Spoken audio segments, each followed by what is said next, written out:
I'll call this Bang Bang. Listen. Seriously? Oh, here we go. Bang, bang. Fucking McDonough. Fucking McDonough. Bang, bang. Fucking McDonough. Fucking McDonough. Get fucked. Okay. Bang, bang. Fucking McDonough. Fucking McDonough. Bang, bang. Fucking McDonough. Fucking McDonough. Listen, he's not my guy. Bang, bang. Fucking McDonough. Fucking McDonough. Bang, bang. But the thing is this. I'm a YouTube content creator.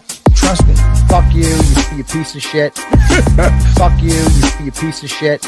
Okay? Bang, bang. Let me get these cash apps because these are important. Fuck you, you piece of shit. Okay? Fuck you, you piece of shit. Okay? Bang, bang. Crazy Sean is history.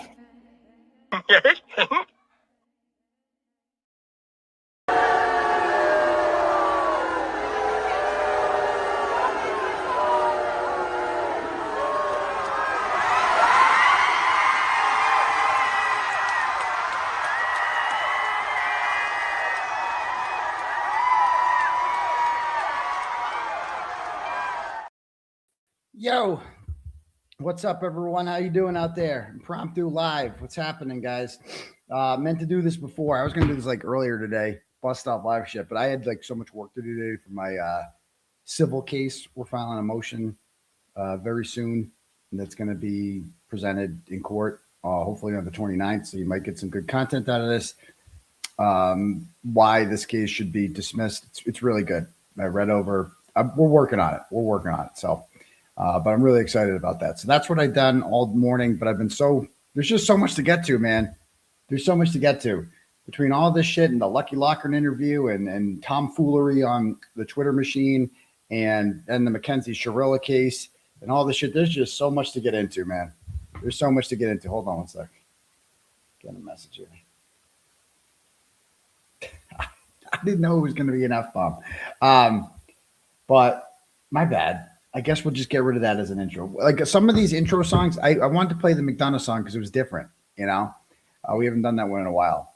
But now we're like monetized, and so we're trying not to play stuff that gets us demonetized. And that one starts off with a big old F-bomb. It's been so long since I've played it. So it is what it is. All right, cool.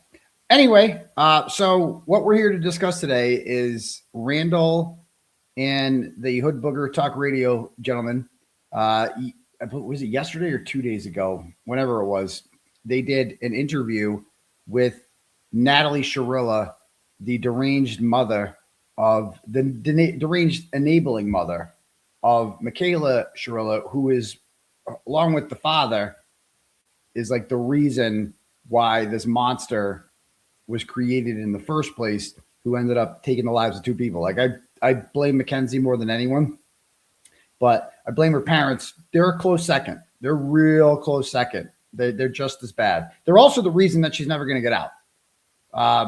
That she'll probably spend the rest of her life in jail because all of the phone calls, like the mother's insistence that she didn't do it, is going to make it impossible for her to go in front of a parole board and say, I'm sorry. I shouldn't have done that. That was horrible. Like what I did was, but I'm rehabilitated. That's what you have to do. You can't just go in front of the parole board and be like, I'm innocent. The judge got it wrong. That's not going to get you anywhere.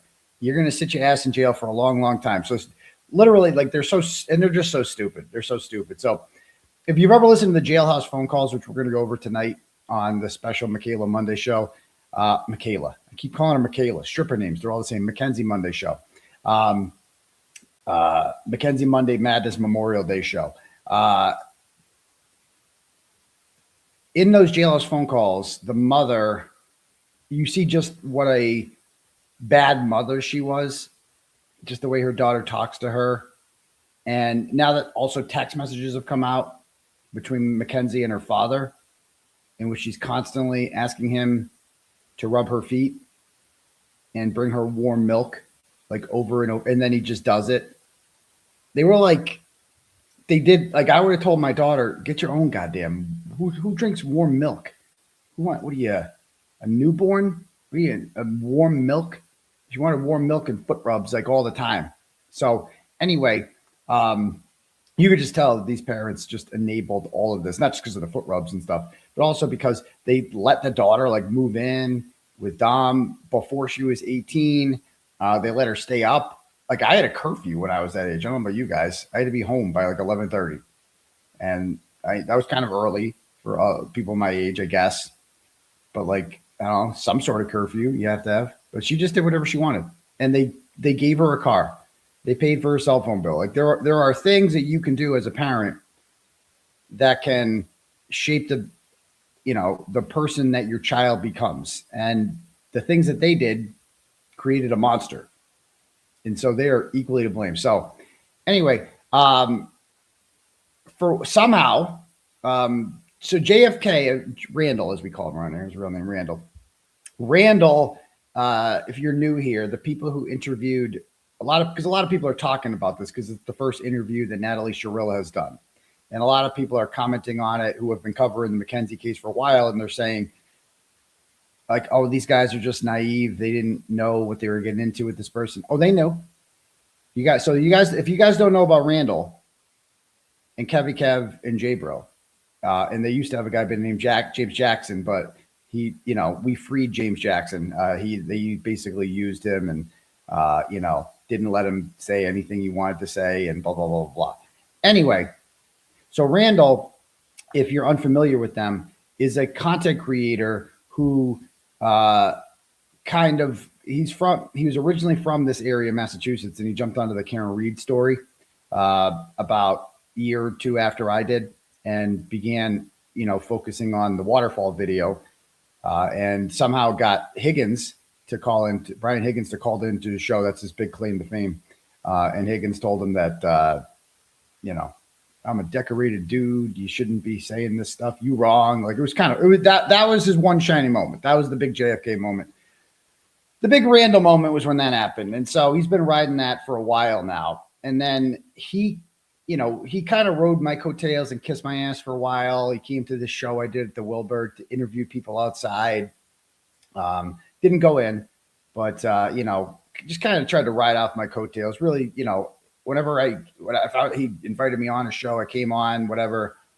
And, it was all good until he saw the chance at Division. And that happened in late September of 2023 when there were reports that I had recorded a conversation with Karen Reed.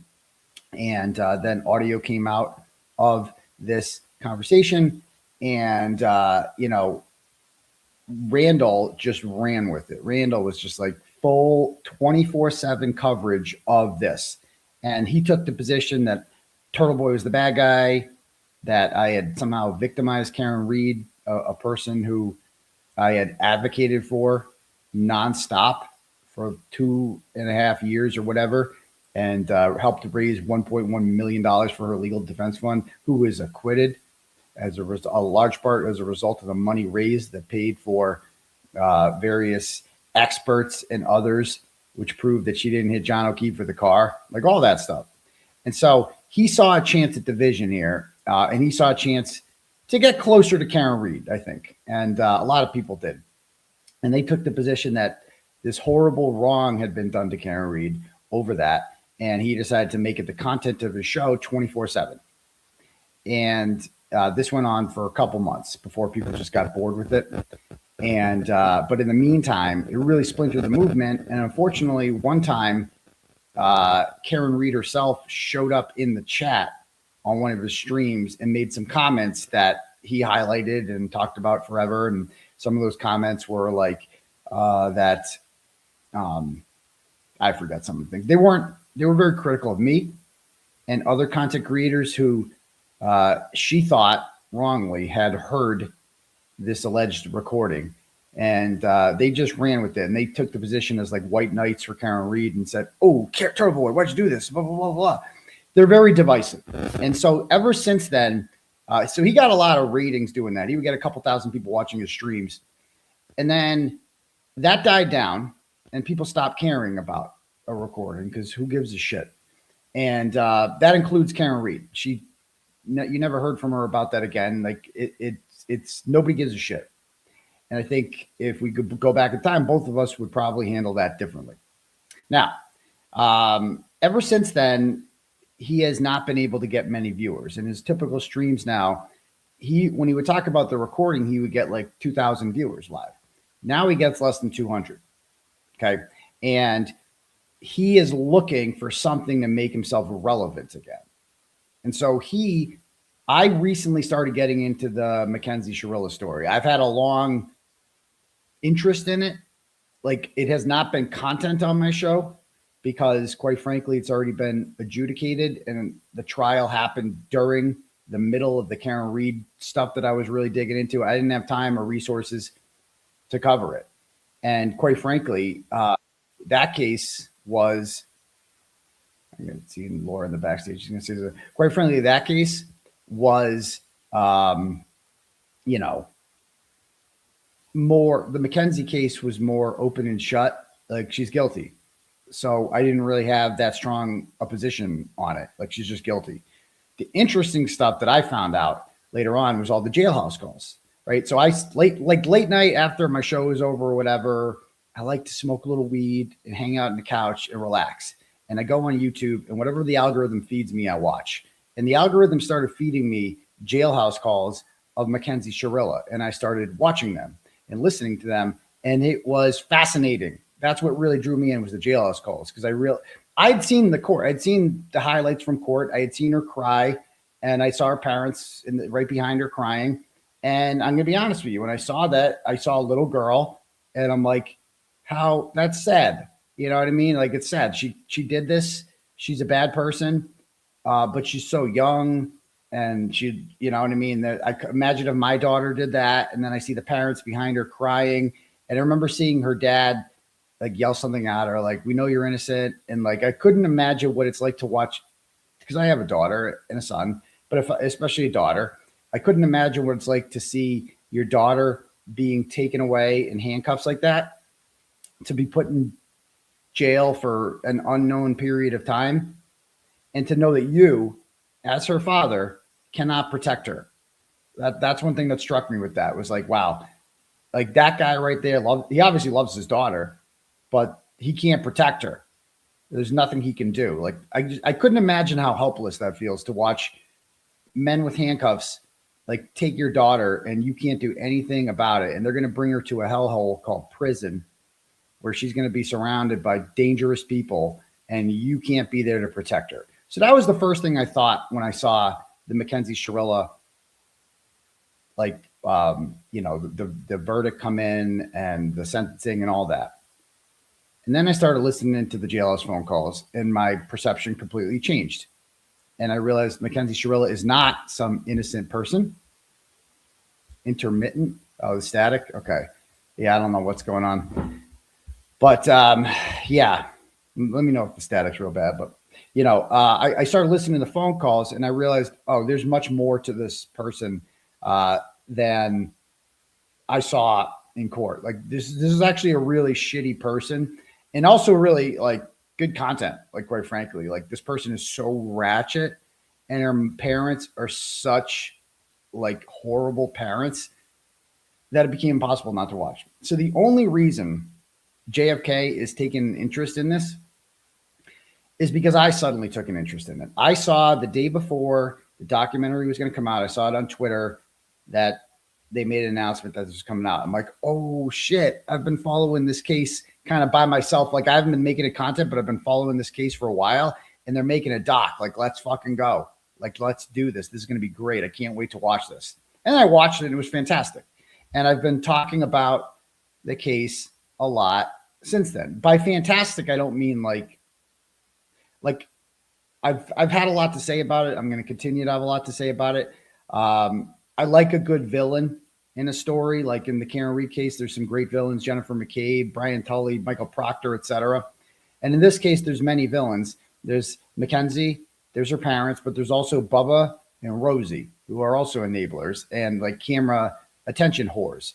And I've been watching other streams with Christine Russo, the sister of Dom, and Davion's younger sister, and Divine, I believe is her name. And they who was also in the documentary, and they had a little powwow about it, and they talked about how like Bubba and Rosie were not best friends with Davion, but they are just kind of attention whores, you know? And so I'm like, okay, well, now I'm interested in this story. And, you know, like now it's like, let's talk about it. Let's do some shows on this or whatever. And so obviously I take the position that Mackenzie's guilty. Everyone around her enabled her. They're all bad guys, etc. So the reason that you saw Natalie Shirilla on the Randall show is Randall is once again kind of not leeching off because I don't own this, but it's like he's seeing what I'm doing and he's responding to it. If I didn't talk about this, he would not have had Natalie Shirilla on there. Okay. And he's trying to take the opposite position I did, right? Like he's trying to sound like he's more enlightened. And he had this whole stream with her that we're going to go over, in which they basically are like his whole thing is like, yo, but check it. You know, what's up with that? Like she was only 17, right? And, you know, the mind is not fully developed until you're 25. So like, shouldn't she have been in juvenile court and got some assistance and maybe broke this down? Like that's his whole thing is like, not whether or not she did it or whatever, but like, let's talk about like whether or not the human mind, it's all just enabling bullshit. It's all just enabling bullshit. And the interview, he made a fool of himself. We're going to go over. And, you know, a lot of other content creators who have been following the Mackenzie case out there for a while saw this and they're like, they didn't understand who these guys were. And they're like, oh, these guys are just unfamiliar with the case. No. They have something called Turtle Boy derangement syndrome. That's what you saw on full display there. They are just, the only reason they had her on is because I took the position that Mackenzie is guilty. That's the only reason that they had her on. They're just trying to do the opposite of me. It's just that simple. That's it. Okay. And, you know, they didn't go over very well, even with the few remaining supporters that he has. They began like blocking people and stuff like that. Cause it was horrible. Like it was as bad as it gets. And we're going to go over some parts of it. And it was really bad. Okay. And by the way, if you want your messages read out loud to the class, I don't do super chats here, but I do turtle chats. And you can click at the link at the bottom. You can click on that. You can pay whatever you want, say whatever you want, and I'll read your message out loud to the class that way. Or you can cash at me at $Uncle Turtle Boy, and I can read your messages that way. So whatever is easier for you guys. All right. And we will be doing another show tonight on this. Now, Christine Russo, the sister of Dom, who has her own YouTube channel where she talks about this a lot and dealing with it. She had a really good interview with Davion's sister, which is really, when I mean really good, like really, really insightful good. That was one I highly recommend it. I wish the audio was a little better, but like they're getting there. They're new content creators. It's actually really, really informative, and I really enjoyed it. And I would extend the same invitation to Davion's sister to join me for an interview as I did Christine. I reached out to Christine afterwards, and I sent her an email. You know, I'll read. I sent her an email on Friday. Where'd it go? I sent her an email on Friday saying, my name is Aiden Carney. I'm a journalist covering this case, blah, blah, blah, blah. And then she goes, she said, hi, Aiden. I've heard of your channel. I'd be willing to chat when works best for you. And I said, how about Tuesday at 9 p.m.? So that was Saturday. I'm sure she's very busy. I haven't heard back from her. I'd love to have her on tomorrow night. If she wants to come on, it's open. Either way, I'm going to talk about it. Okay. And she was supposed to go on the Randall show today, and he advertised it as having it. However, so many people on her Facebook page were like informing her, because she had no idea who Randall was. And so a lot of people were informing her, like, this dude's a simp for Mackenzie. And I think she didn't show up. We don't know if that was intentional or not. I don't want to put words in her mouth, but she didn't show up. And the whole thing turned out to be a complete dud. I think it's still going on. They're probably dancing right now and whatever. So we're going to watch and break down some parts of Randall's interview with Natalie Shirilla and just talk about everything that's wrong with it. All right, let's do it. And again, I'll read your turtle chats. We'll take a periodic break here and there to read some turtle chats. Okay. That's where I'm at. I'm right now. I'm neutral, like I'm neutral. 100% neutral. I think that's fair. Ladies, Let me something. To be very clear, they act like being neutral in this is some sort of enlightened take. It's not. I'm not neutral in this. Mackenzie Shirilla is guilty, 1,000% guilty. She killed 2 innocent people. She's a horrible person, and that's it. It's like these fence sitters. Sometimes the fence sitters think that they're more enlightened than other people. But like, oh, I could go either way on this one. I'm neutral. I'm not. I'm on the side of Davion and Dominic. That's what the side that I'm on. I am not neutral in this whatsoever. She's the bad guy. They're the innocent victims, and that's all it comes down to. ladies and gentlemen, coming to the stage, ladies and gentlemen, is a Natalie coming to the stage. Hello, Natalie. Hey, how are you? Hey, thank you for being here. Thank you for being here. Thank you. Nice seeing you on this Saturday. So, Natalie, first and foremost, I 2 want to days say, ago. sorry for your loss with Dom. I know you knew Dom and you knew Damien. Okay. So Okay. sorry for your loss. And Off to a horrible start. I'm sorry for your loss for Dom and Damien. So his name's not Damien, which he says throughout the entire show. His name's Davion. And I'm sorry for your loss for Dom. Her daughter murdered Dominic Russo. And the Russo family hates her and hates Mackenzie. And he's sorry for her loss for it. So, I mean, this is embarrassing. This is just pathetic. what you're going through, I know it's tough. And thank you for being here and taking your time, first and foremost. And by the way, it says something about Natalie Shirilla too, that like this is where she would choose to go on. Like, I mean, these people must, I don't know if they have a lawyer. I'm assuming this is all against the advice of counsel. All of this is just going to make it much harder for Mackenzie to ever be paroled. But she must be pretty desperate for somebody to take up her cause if she had to go 1,000 miles away or whatever, or 800 miles. I don't know how far Cleveland is from here, to go on this Hoodbooger talk radio programming and make her case. I'm probably gonna cry a whole lot, so sorry in advance. I'm gonna try not to though. Go for it. That's all right. That's all right. Like I said, on this channel, we're not, see me, the reason why this case, I'm going to be real with you. I didn't really know much about this case back in 2022. You know, I heard about it here and there on Court TV and on the internet, on TikTok, popped up through the feed. But obviously with the Netflix doc that just came out, it kind of put another fire underneath it. So here we are. But to me, it's just, I just don't understand like the mindset of a juvenile where we're at, you know, with kids, these kids nowadays. You know, how old's Natalie? She's 21, correct? Mackenzie. She is Natalie. So she calls her, she calls her daughter Natalie, which is another rough start. And so he's like, I'm doing this whole thing about where I want to get in the brains of kids and be like, because he's been simping for another killer by the name of Eddie O'Brien for the last however many months. No one's watching it. And I don't know anything about the Eddie O'Brien case. All I know is he was a juvenile when he killed a couple people, I believe. I don't even know the whole story, but all I know is he was convicted and he's been in jail ever since. And JFK, or Randall, as we call these gentlemen, has been simping for him. I mean, Mackenzie. Mackenzie, my bad. Yeah. Mackenzie, If I put my glasses on, is the glare bothering you? Because I cannot see you without my glasses on. Is the glare okay? No, go ahead. Go ahead. Okay. How old's Mackenzie? 21? Mm-hmm. She's 21. Yeah. So, why don't you tell me a little bit about yourself? Where did you grow up exactly?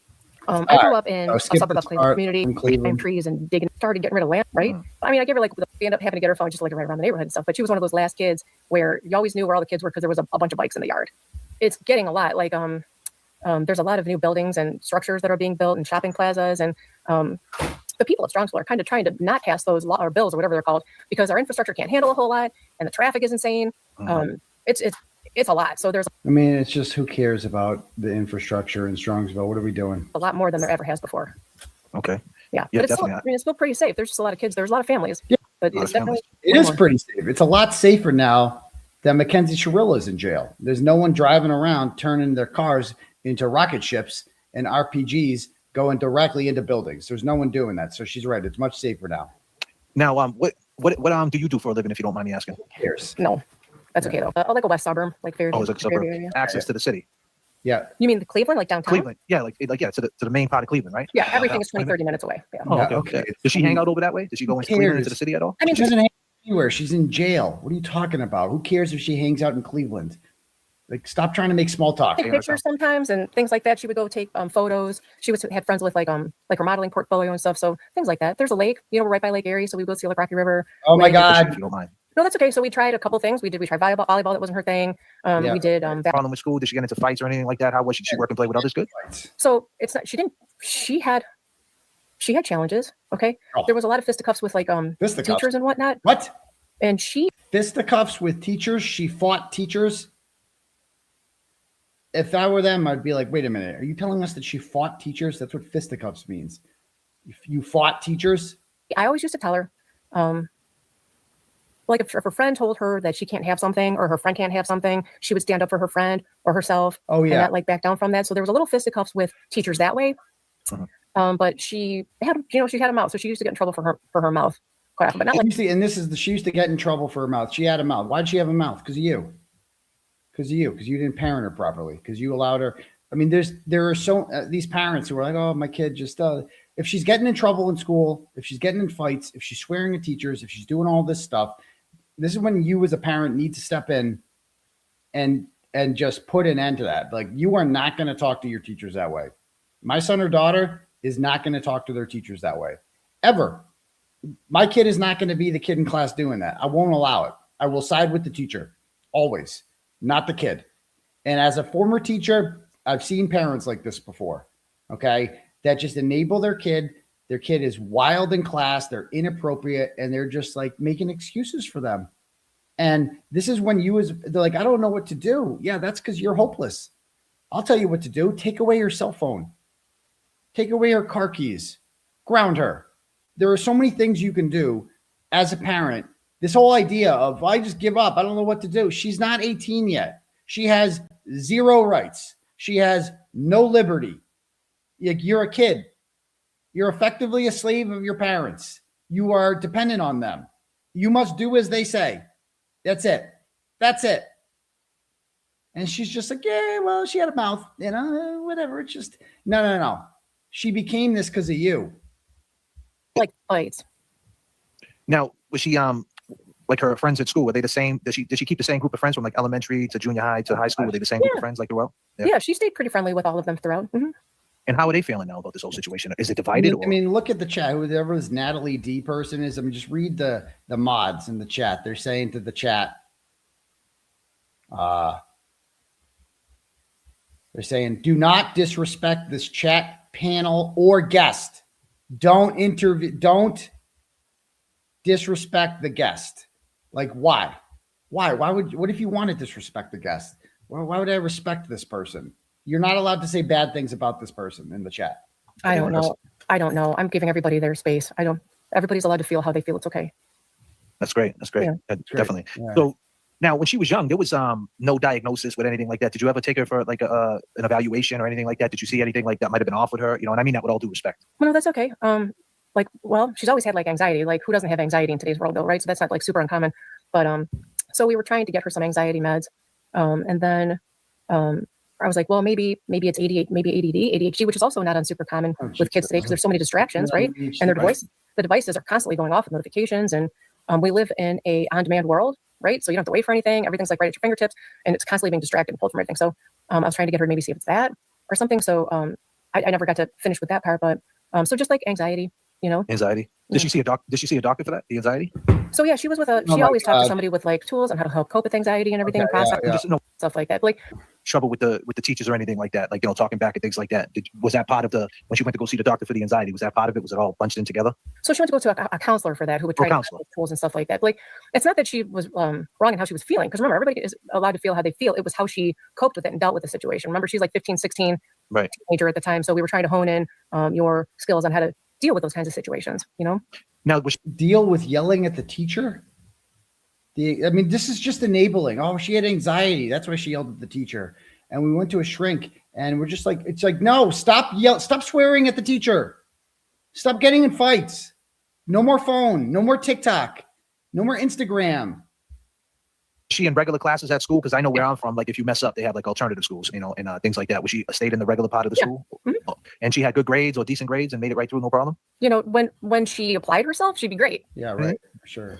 Yeah, I mean, no, I mean, I Here's I mean, I can understand a lot of it. Like, I mean, growing up, and Deep thoughts. like you're saying, the era of no landlines. I mean, things were just changing for a lot of us, Yeah. and even for us adults to adapt to it as well. I mean, Right. you're taking something away from that the roots of how we grew up to a change. And the schooling, I can understand. I mean, sometimes like what it sounds like is maybe she just kind of had that reputation as a little tough to manage. You know what I mean? She was she'd What? voice her opinion if You know what's funny about that is not to interrupt you, but some of the teachers there appreciated that strength in her and kind of try to cultivate that and help her grow and Right. move through that. And other teachers, they don't, which is also okay. I can't imagine being a teacher in today's world either, so that's okay too. But some teachers, they understood where she was coming from and they knew who she was like in here and kind of loved her for it and stuff. Other teachers just really don't.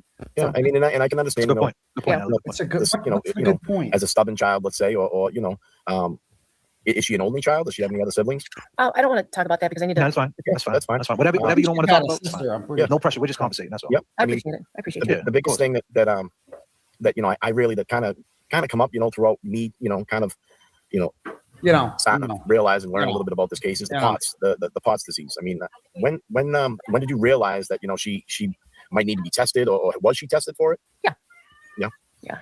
Did she So- ever have any other episodes? Or I mean, is there any medically? I mean, is it documented at all? Or Sure. So Is it there's only so documented? much I can get into because we're obviously, as you know, in the middle of an appeal. Is it documented? Why didn't you present that documentation at trial? Where was the doctor that testified that she has POTS? Where was that? And also, POTS comes from sitting down and standing up too. She was sitting down the whole time. It wouldn't have. It makes the POTS thing makes no sense. Also, you wouldn't put your foot on the gas. You would take your foot off of the gas. The car would go into it, like the car would veer off the side of the road if you fell asleep.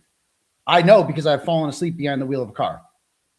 I fell asleep behind the wheel of a car on a highway on Christmas Eve, December 24th of 2023. And I'm sure if you looked at my black box data from that, it would show that the car slowed down and it veered off to the side. I woke up and I had hit a guardrail. But I remember I was going significantly slower. So like you wouldn't speed up if you were asleep. You would decrease your speed and you would veer. You wouldn't just keep going in a straight line at 100 miles an hour. That's not what you would do. Like only course. like talking what I can talk on. But yeah, she was diagnosed in 2017 Yep. With POTS. And she has a couple episodes in some very scary situation, which led me to go get her tested. And it turns out that she does in fact have that. No, that must have It's a raised scary her anxiety. I mean, I can only imagine. Like if you Right. pass out and like you don't know what's wrong with you, Yep. oof, Right. that must be tough. Because I know somebody with POTS. It's no Oh, joke. It's no Sorry. joke. Yeah. Yeah, it's a tough thing for sure. It can increase your anxiety because your blood pressure, it's up and down and it makes you drops, feel like yeah. into your, like, right. Like vertigo and all that, and not only that, you always anticipate an episode. Like you know, Everything's scary, like all the time, like because you have to Right. manage what you're eating and what you're doing and stuff. So you just have to be really cognizant of your what you're doing. right. You know, Now she was, and that was in 2017. How old was she in 2017? Was she 15 at that time? 15.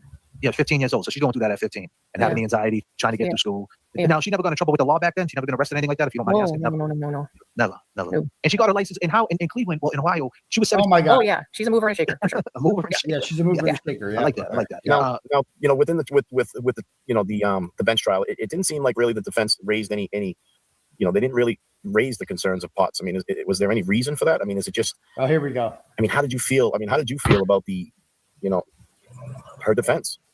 So my husband and I were not in the trial.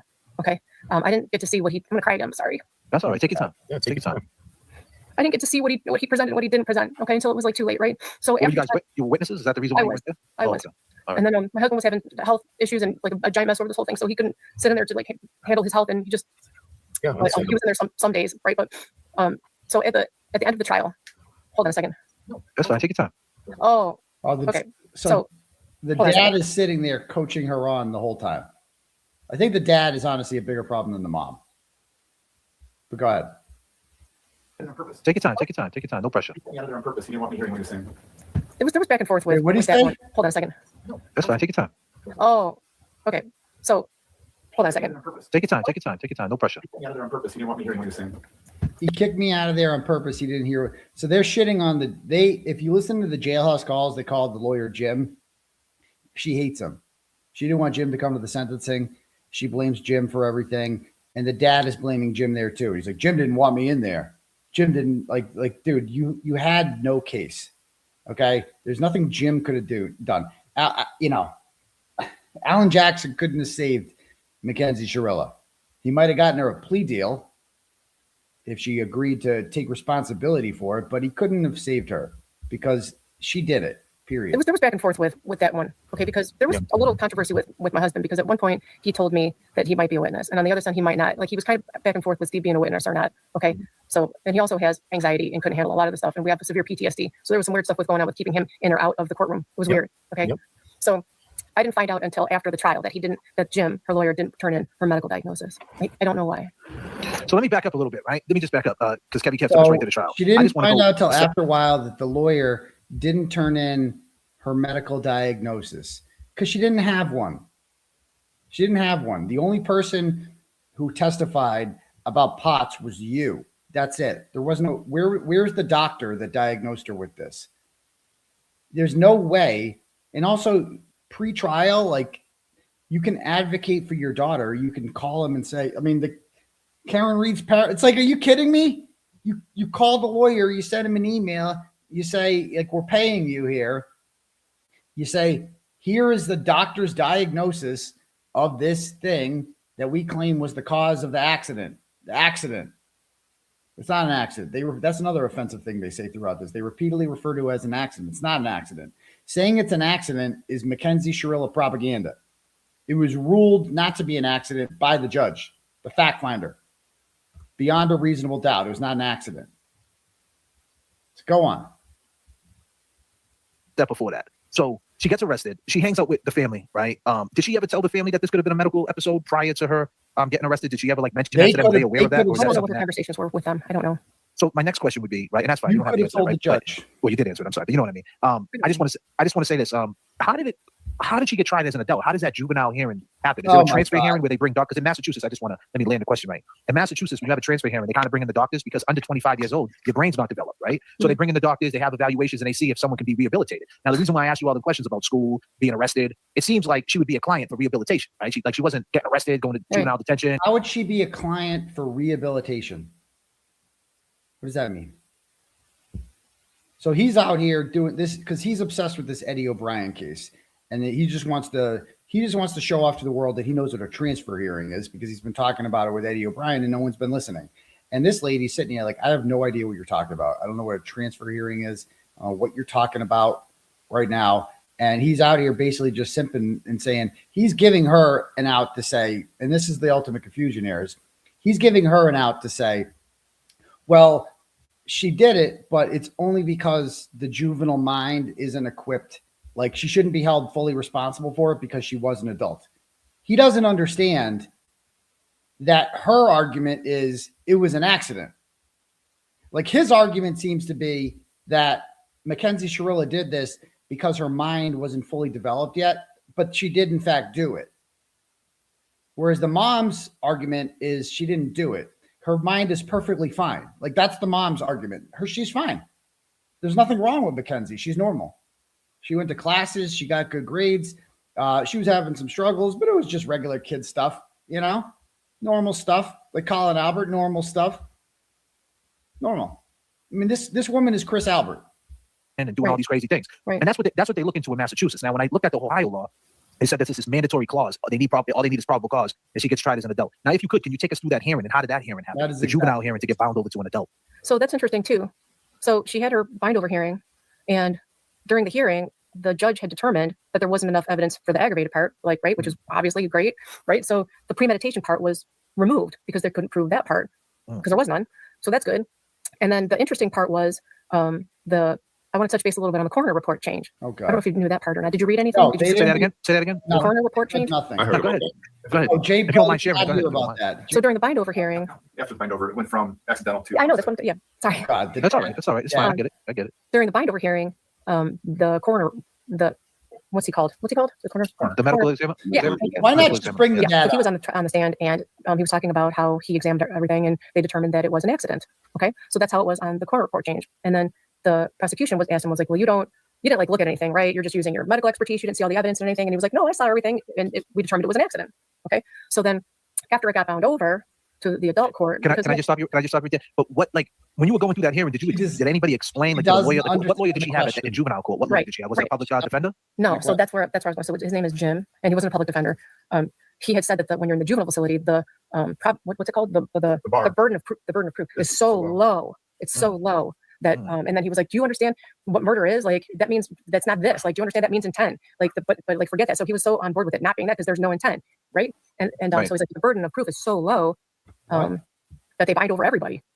Yeah, because all they need is they could just try to, you know, make like the intent, like that she drove, like she sped up, and whatever happened after that. If Yeah. it's murder, then that's what it was. If it's they got Because hurt, we then were that's what it was. It's right. You know, it's pretty wild. Yeah, How because they we were do it going out to appeal. I didn't know that you could appeal that decision, right? And that's why I was actually appealing. He goes, No, the burden of proof is not low. The burden of proof is high. It must be beyond a reasonable doubt. What is she talking about? because do you understand? Like we could, but the burden of proof is so low. So that you they could just- you could appeal now. You could appeal the juvenile decision.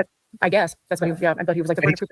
He kind of talked us out of it. It talked you out of it. Now, but they didn't have no doctors on there that interviewed her, that stepped up on her behalf in a juvenile. Because, you know, at the end of the day, you would think that they would bring some, you know, people in there, therapists, because she did hit a wall. And R.I.P. Dom and R.I.P. Damien. But she was in the car. And if you don't know any better from the outside in, and I don't know this for a fact, you would think that she was suicidal, right? So why wouldn't they bring a therapist in and kind of get down to why? That's a great she is question. therapist, right? We So they had don't do one. they don't do that?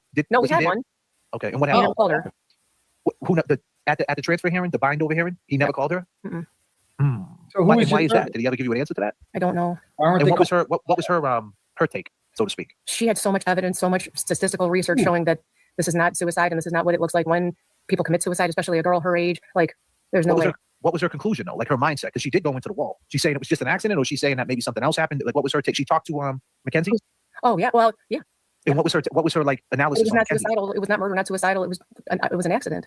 Well, the crime, but what did she say? If you could, what did she say about Mackenzie? Like her mindset or how she was as a teenager? Like what did you know? Because everybody on the internet, I don't believe what the internet says, but everybody says the most wildest things, right? And me personally, I don't feel comfortable piling on a young girl. I just don't feel comfortable doing that. I don't feel comfortable piling on a young girl. I do. Why is he calling her a young girl? She's a murderer. She's a cold-blooded murderer who killed 2 innocent people. Mark me as somebody who's perfectly comfortable piling on her. 1,000%. He's out here simping for her. I don't think we should be nice to Mackenzie. Nope. We should pile on her. We should pile on Colin Albert, Jennifer McKay. We should pile on bad people who do bad things. That's what I think. She's not some 12-year-old. She's 21 years old. She knows exactly what she did. But I'm trying to understand what the therapist she must have had to take, you know, analysis on her, like what type, She how didn't say what she feels. thought. She just said what it wasn't. Right. But a therapist said that. A therapist said what it wasn't. Like she wouldn't say what. Like so. My point is, was that her job to see if it was an accident, or was it her job to kind of see the mindset of Yeah, to Mackenzie? talk about the statistics of the suicide, or like if somebody murders, like she's a behavioral health specialist. And that's the issue, right? Because if she's just speaking on the case itself, what suicide looks like, then it's like in the hypothetical, like that. So she kind of had an insight on who she was too. But there was also one who was there, her counselor, and said that she's never seen Mackenzie to be suicidal, doesn't know her to be suicidal. Yeah. What's the criteria of the juvenile to be tried as a juvenile? Because under 25 years old, her brain ain't Oh developed. my God. You know, should she go in some type of treatment? You know, like, so you don't know. And this, But she has no clue what he's talking about. Again, he is obsessed with this Eddie Robinson case. Is that his name? I think his name's Eddie Robinson. Whatever, Eddie. He's obsessed with Eddie. And Eddie was a juvenile, whatever. I haven't watched a second of his coverage of that whatsoever, so I don't know any of the details of that. But I know he simps hard for him. And so whatever is going on here, like he's just trying to talk about that. And this woman's sitting here like, I have no idea what you're talking about. My daughter's completely innocent. Like that's her take. Is Mackenzie did nothing wrong. She's an innocent victim in all this. Boo-hoo. Whatever. And Randall's up here trying to talk about things that she doesn't know the first thing about. and this lawyer didn't tell you none of this stuff. No, he just kept telling us that the burden of proof was so low. That's all he kept saying. So is it fair to say, is your take today that they kind of fed you to the adult system? They didn't put up a fight in that transfer hearing because you only got one shot at that transfer hearing. I do feel that way because I feel like we should have appealed it. I feel like and this is why I'm going to cry again because I feel She was 17 and was 2 days shy of her 18th birthday. Of course, and she was charged with murder.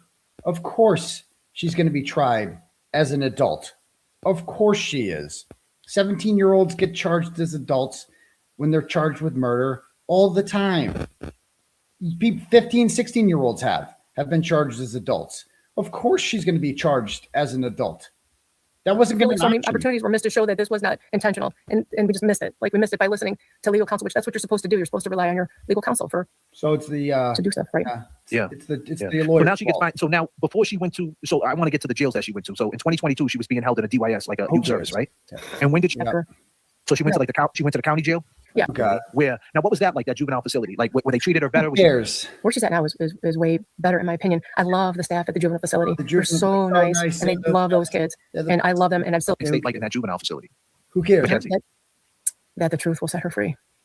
Okay, and then We're just so then holding she goes into the county. She goes to adult jail. What was that like? Did she ever like express like the change up from going to being around kids to adults? Like, did she It ever? was scary. That was a very scary situation for her and me, because you're in there with scary people, right? And some not, some are, and that was just a scary situation. She's in there with scary people. Hold on. That better? Mackenzie Shirilla is the scary people. What is she talking about? The other prisoners are saying that about her. You know who's a scary person? Someone who drives a car 100 miles an hour into a wall and is willing to kill 2 innocent people because she's mad about a breakup. That is a scary person. Situation all the way around. A lot of unknown, treading unknown waters. We have no idea what the staff is like, and you hear all these horror stories and you see these movies about what people have to endure when they're in that situation. And she's like an 18-year-old tiny little girl who got into a car accident, and we're just holding on for like dear life in Tiny that girl. situation. It was very, very scary. Just a tiny girl. And then she gets sentenced, right? And she ends up in the state prison. What if you could describe what that prison's like over there right now and the treatment over there? Because some people are saying it's a cakewalk, and some people saying it's tough. Through your lens, what's it like in there? I don't know. Bro, There are no. yeah. I know that there's no good days for anybody in there. It's very hard, and you always have to, walk around with eyes in the back of your head and everything. But I don't know why they call it a cup. What do they call it? We're gone through. Things can always be worse, Yeah. no matter what you're going through. So when she can, she does, which is good. Yeah. So let me bounce a little bit back again. So Okay, here we go. you're getting a lot of pushback from the internet, right? Yeah, And we know that yeah. Mackenzie was active on the internet, and and from my lens, from my perspective, I think that she thought that she was going to come out with the story, and people would see it her way, and it would be kind of like a free Mackenzie type thing, right? Which I guess there is a lot of people who say free Mackenzie. No, so there's don't get not a twisted. lot of people. Yeah. But you do understand why people are mad? Because when she was in the hospital, There's you very guys were few talking in some type people of saying language. that. Now, where did she learn that? Did she learn that from you? Because that seems like something from our era. Okay. Right? She talks about, so in the GLS calls, that I thought it was Pig Latin. It turns out some carny talk that she used around the house when the adults would be talking and they didn't want the kids to understand. Then Mackenzie learned it. You can get her name wrong. She's a murderer. Just don't get Davion's name wrong, please. It is. So she explains that. He took it down. So don't worry. I already downloaded the whole thing. So let's just jump over here. He thinks that's going to stop it. I love when they do this. They always change it up like halfway through. And don't worry, JFK or Randall. I wasn't prepared for this. Okay. So let's go over here. They love doing this. When I'm exposing them, they like to take their streams down in the middle of it. No problem. Or else you put it on like members only. I got gifted a membership, so it can't be me, actually. So don't worry. We got it over here. Don't worry. This ain't my first time, Randall. Let's stay there for a second, right there. Let's. But I now think I that's can't something do that time and a I half. haven't heard much of that Okay. from you anyway. So when the accident happens and nobody, and Natalie gets out, Mackenzie gets out the hospital and things like that and is on the mend. Everybody's hanging out and everybody's celebrating Dom and trying to get not over this, but trying to cope with this. Let me go back Everybody to where we were. people, innocence and things. When that you were telling her this is everywhere now, and I feel like, seizure.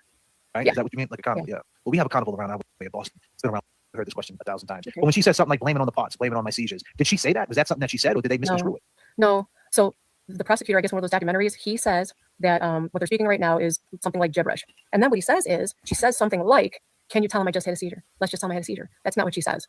Okay, that's not what she said. What Well, she said, why were you guys talking like that to begin with, though? Like, is that something like why did you guys revert to that?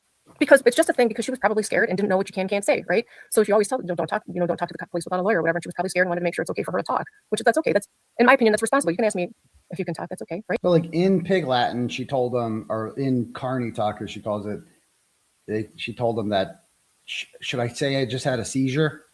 That's what she said. Right. Because we always say like, don't talk without a lawyer, right? She said carny talk, like a carnival, right? Yeah. Is that what you mean? Like a carnival, yeah. Well, we have a carnival around our way in Boston. Just put It's it been around back the to years. Fiesta shows. The bumper cars is still the bumper cars from 1975. He's That's such a another story. I think we need to update the carnival. Fiesta shows. Who's going to the con? I'm still going though. I don't care if it falls apart. I'll still be there. You Right? should. But yeah. So, but you can Oh, understand wait, why pushback. can I is, go right? back on? Yeah, I totally Say understand that. whatever you want. But that's not what she says. Okay, what she said was, and I'm going to tell you, okay, because the word seizure, okay, in Carney talk is loaded with Z's. It's very hard to say in seizure, right? So it's Can you say it to us right now? seizure, seizure. There's too many Z's in there. So if you don't mind saying, blame it on the seizure. Go ahead and say it in that language. I'm if you afraid don't to mind. do that because what if they edit and snip the soundbite and plug it into All other right. things? Like, I don't That's trust fine. That's fair. anybody. That's fair. Yeah. So real quick before, I just want to see. Hold on, because he's crying about this right now. I guess. What's he crying about over here now? It's like, come on, man. And that's what you're looking for. And on the stream. So shit just went dark. Wait, hold on. What did you I just say? hit him with the private. Oh, he thinks he Got his ass. I just hit the private on him on the stream. Yeah, how'd that So turn shit out? just went dark. How'd that turn out? I just hit him with the private. Yeah, how'd that Go turn ahead, buddy. out? You're gonna have to hit up Kazi. PC Kazi. No, I got the PC whole Kazi thing. down. I'm There's way no ahead of subject you. here. I'm Go way ahead. Go ahead through of the you. nuances. I'm way Go ahead. ahead You of gotta you. hit with the private, buddy. How do you feel about Hey. that? Yo, stay off my nuts, man. You want Nah, to go over the video? Go over the video. nah. That's what You I know, was doing. Go over the video. He has it. See, he has it downloaded. Of course I do. Now he's playing the downloaded version. Of course I am. See, that's yeah, crazy. I He had outsmarted backup. you. I outsmarted That's how you, man. crazy it is. Yeah, Um, that's how bad. and it's it like was. whatever, you know, like we knew you're gonna have the downloaded version of it, but hey, at least we made it. And guess what? Now I'll put it back to public because I'm cool like that. Yeah, of course. You know, there was so many people who went over that video, but see, the thing is, I don't mind about the criticism of the video. Then why'd you start? Why'd you take it down? If you want to like, but the header of the video is not fair. First off the bat, my name ain't, you know, we all know my name ain't what he says it is. No, it is. Randall and Hoodbooger Talk Radio, You're so Sims for mad Natalie at that. and Mackenzie. Like, that's not accurate. Yes, And that's a narrative. yes, it Because is. that's not accurate. And it's like, yo, bro, like you That's my opinion, dipshit. Do you understand how opinions work? In my opinion, you were simping for her. And we're going to go over exactly why you were simping for her. That's my opinion. You're saying that's not accurate. Well, an opinion can't be true or false. But that's my opinion. And I have every right to say it. have the content, use the content. You can say whatever you want. Hey, I would have asked this question. I would have did this. By putting that in the header, you're starting shit. And you claim we're the drama channel, but that's what you are. You know what I mean? And it's like, it's never going to stop. Mhm. It's like, come on, man. And that's what you're looking for. We're not going to do it. We're going to fly 39,000 feet. But goddamn, man, on Memorial Day too, I mean, you ain't got no morals, man. None. So mad about it. None. Cry more. But Cry whatever. more. It is what it is. That's a good song though, huh? Yeah. Okay. What's up, buddy? How you doing? Weirdo. Ah, man. Throw your hands up. Okay, so they're gonna try to copyright strike me. Okay, so we'll stop there. So let's put it back on. Let's put him back on. Because I like to see the live chat. If he takes it down again, we'll go back to the downloaded version. Why were you guys talking like that to begin with, though? Like, is that something like, why did you guys revert to that? Because it's just a thing because she was probably scared and didn't know what you can and can't say, right? So she always tell don't talk, don't talk to the cop. Say it in that language. I'm if you afraid don't to do that because what if they edit? mind. One. But the one that I heard about, one from the UK or something like that, you were telling her, basically you were telling her this is everywhere now. And I feel like, you know, you basically were trying to calm her down a little bit. And then people took it like you guys were laughing. I didn't really see it that way. My opinion, I didn't see it that way. I seen like, you know, you were saying that it's out there, the awareness is out there. She still stood on her square and said, hey, I'll tell the truth. You know, I don't care. I got nothing to hide. And they just took that all wrong. But like I said, that is my opinion. People take it the way they take it. But do you feel that she has remorse? Like, and like, what was that like during that whole process? I heard you speak about it in trial. You know, when that whole situation happened, like, what was that like her going through? And then her handling, like she got broken. Like, what was that like? So I wanted to touch base first of all on the phone call. Okay, I feel so bad that people think I'm laughing. I'm probably gonna cry again. So forgive me. So there's it's real crying. It's fake tears. So there's a jailhouse phone call where she talks about, hey, guess what? She goes like, it's like some big reveal. Hey, guess what? They're talking about this in England.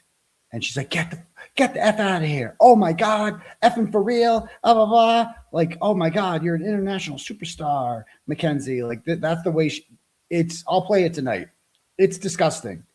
And Randall's up here being like, oh yeah, you want to dispute that? Like, let's share your side about how that's not a big deal. And like, instead of questioning her, like, don't you think that's insensitive? I'm gonna try not to though. Yeah. I wasn't laughing. I wasn't laughing at the situation or the accident. Okay, I wasn't really laughing at all. These are like 5150 tears. In after the car accident, we had gone through so much, and the other families too, obviously. But we had gone through so many, like, oh my God, like what is happening? And so many scary, dark moments in time, right? And all those times, like there were so many conversations before those phone calls that nobody knows happened, crying, looking at pictures of his phone, listening to his music, going through memories, so many phone calls of all of that. I was crying together and talking about that nobody gets to know. So all people hear are the phone calls where she's. That's such a good point. We understand Randall's an idiot, but why didn't Natalie? I mean, don't you want to seem sensitive to the families? Like you actually give a shit about them. You're not correcting him once. He repeatedly calls him Damien throughout this whole thing. In the trial, which is a terrifying situation. Okay. So when that phone call happened, I agree. Right. So we're literally in survival mode during that time. And we can't believe that any of this is even happening. And we're really just trying to survive second to second. Okay. But we had so many conversations before those phone calls where we're like, it's okay. We're going to be okay. We're going to get like wrongful conviction people, innocence and things. And Mackenzie, she's 17 years old, right? So the first person she thought of was Kim Kardashian because that's who helps people. That's who raises awareness, right? So by the time that phone call. That's who gets people out of jail is what she meant to say. And then she changed it up and said, listen to how she just said that. it's okay. We're going to be okay. We're going to get like wrongful conviction people, innocence and things. And because, she's 17 years old, right? So the first person she thought of was Kim Kardashian because that's who helps people. That's who raises. That's who gets people out of jail. She stopped herself. She was like, that's not going to sound good. That's who helps people. Yeah. Awareness, right? So by the time that phone call happened where somebody had told me that it reached, I don't know, I think it was some publication in the overseas. You have to celebrate the wins. Otherwise you're going to get lost in the dark. So when we got that news, I was like, oh my God, it's overseas. Maybe it'll get to her first before, so we don't have to. I wouldn't even know how to like reach anybody like that to help. So in that moment, I was a little bit thankful, shocked. I can't believe this is happening, that it might get to her before we even figure out how. That's all. It didn't mean disrespect to the families or anything. I would never be disrespectful to the families. Since we're in that pocket now, let me ask you this: what was Dom like? Oh my God, you can't do this to me. I mean, I'm just, I think it's only right, that, you're talking about how, you wasn't laughing. So why don't you tell us about Dom and how you feel about Dom? This is your chance. If, take your time if you want, I can't talk about them. Okay, that's fine. I'm in so much pain. I feel so bad for them. Oh God. And that's understandable. That's understandable. Go ahead, Kevin, take it away. That's under. Like, I mean, I can't talk about them. I mean, that is your one chance to show you're human. And you're like, I have nothing to say about them. Well, you have a lot to say about your daughter, who's a convicted murderer. You don't have much to say about the victims in this case, do you? When you lay down that phone call and how your reaction was, I can understand that. I mean, it was just, it's like screaming from the rooftops and somebody finally heard it, and I get that. I mean, I could see, your emotion of deep thing, it's getting out there, Mackenzie. Other people are listening, other people are chiming in, and I wouldn't say that would be, I wouldn't say that would be a negative reaction.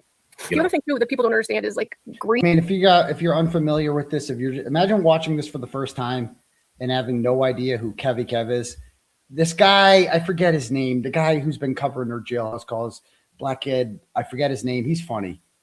A lot of you guys subscribe to him. He's got a pretty decent sized channel. He broke down this interview, and his take on Kevy Kev was something to the effect of, I'll have to bring it up. Does anybody know in the chat what the hell is that guy's channel? I've watched this. I started watching the Mackenzie Shirilla jail calls on his channel. I subscribed to him. I forget the name of his channel. Anybody know what I'm talking about? He's got like longer hair. He's funny. He does a breakdown of this, and he talks about Kevy Kev, and he totally doesn't get it. AG Tactical. That's what it is. Okay, AG. Everybody subscribe to AG Tactical. Pull that up. AG Tactical.